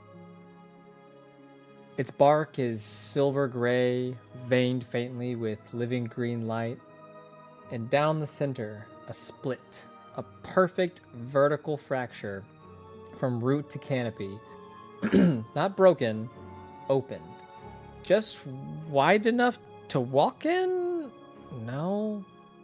You look and inside is just darkness. But not empty darkness, depth. A forest wind, not of this grove, brushes outward from it. It smells wrong. Damp soil, iron, smoke. Mortality. You realize this split is meant to be walked through, and you will be the ones to walk through it. King Aurelian stands at the edge of the grove. He does not step closer. This is as far as we accompany you. His voice is steady but restrained. If the portal destabilizes, you will need to find another path home. Queen Lysintha steps forward slightly. Her eyes move across each of you. You are not symbols. You are not expendable. She meets your gaze on, then to Wilhelmina, then to Drevin, then to Odaeus, where it lingers a fraction longer. You are not invincible. Return. Not a command. Hope. All step away from you, giving you space to step inside the portal. Do you? Taking Oh, go ahead. taking one last look at the world behind me. I mimic the mortals. I start mimicking what I remember of mortals breathing. And thus, we step onto the limelight as I walk forward into it. The rest of you? I look upon the queen, fix my helmet upon my head, slap my fist against my chest and bow when I step into the light. Hime. Driven. Just try to make my face look as smug as possible and just walk. I try to do a sort of march, like I expect a noble person to walk. I can't say Caspian is very practiced at it, but I just sort of like daintily march into the light. So, as I think is fitting of this, the theme of this short form campaign, and because I just realized that we haven't done it yet, Hime, Driven, Caspian, please give me a deception check. All right. First roll.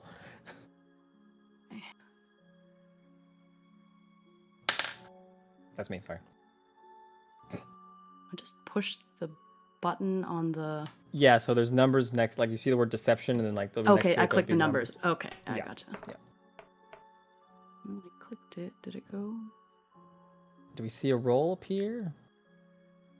Up I on my clicked. Let me see. I clicked And you just on did it it. again. That's very fitting for a Hime roll. That's funny. I don't see anything after I clicked it. I think I see a 2.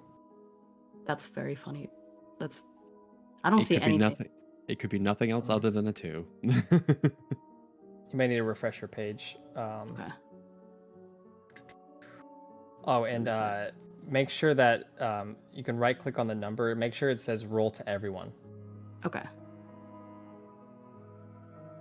Oh, I see. Okay. Show. Yeah, it says send to everyone. Roll. Okay, I see that one. That's great. So you rolled a 4. Plus 1 is 5. That's very on. Oh. That's extremely on brand. I have to tell you right now. As you strut with like the attempted arrogance, you see the guards kind of like, and King Aurelian like, Dreven, and before you, but like he calls out Dreven's name, and you just quickly get inside, and you're gone. Wilhelmina, you're the last one.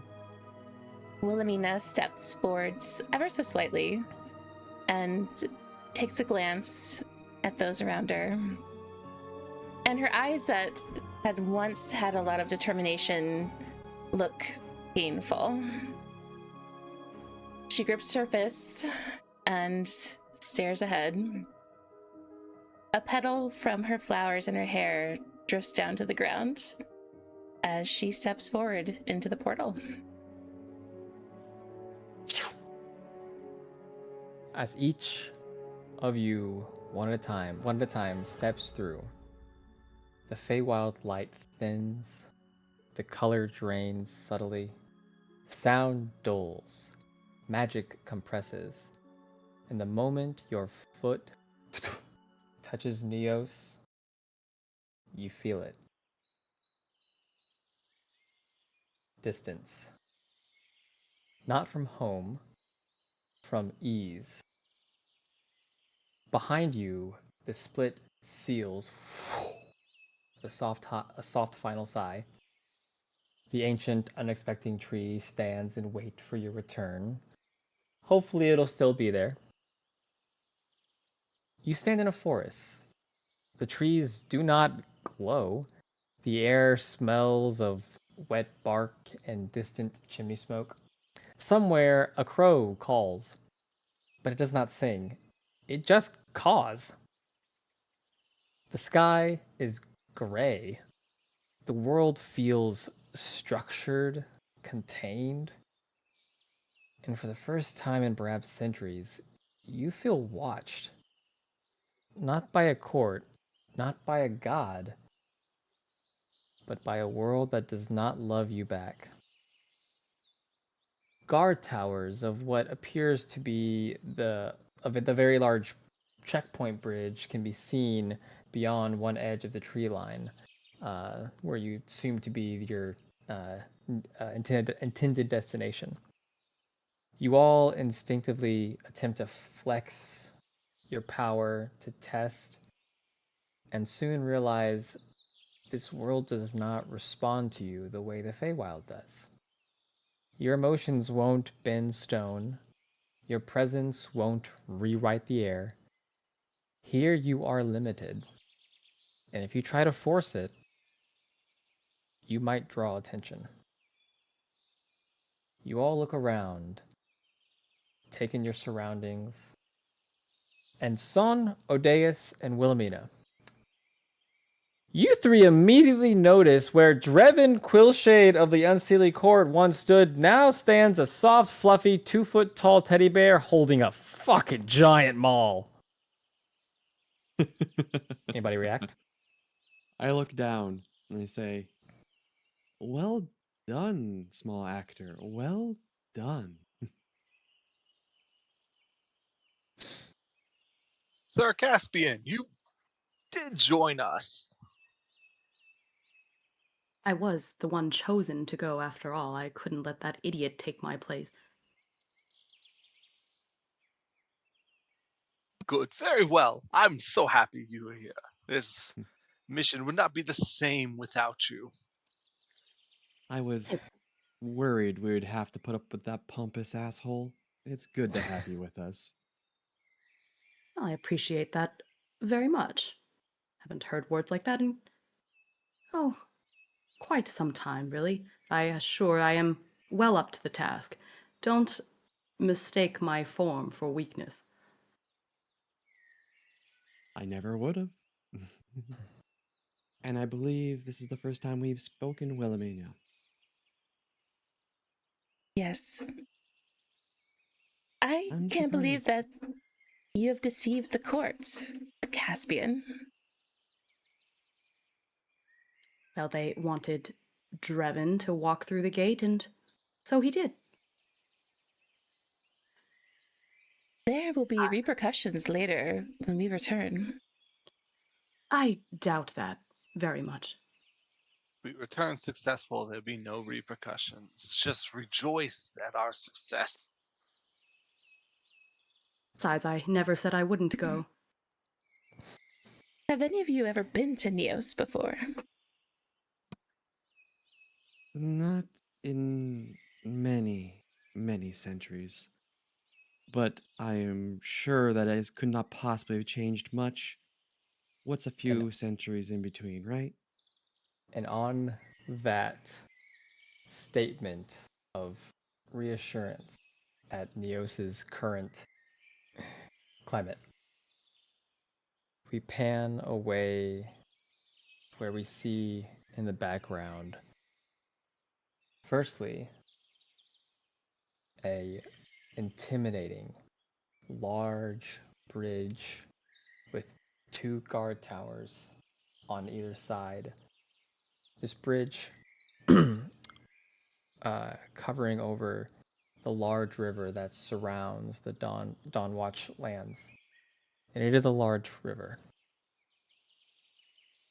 That intimidating presence is immediately overshadowed by the ominous, foreboding structure of the city of Dawnwatch. And there we are going to end our first session. Yippee! Bravo, bravo. It was so good. Yay, everybody. Magnifica.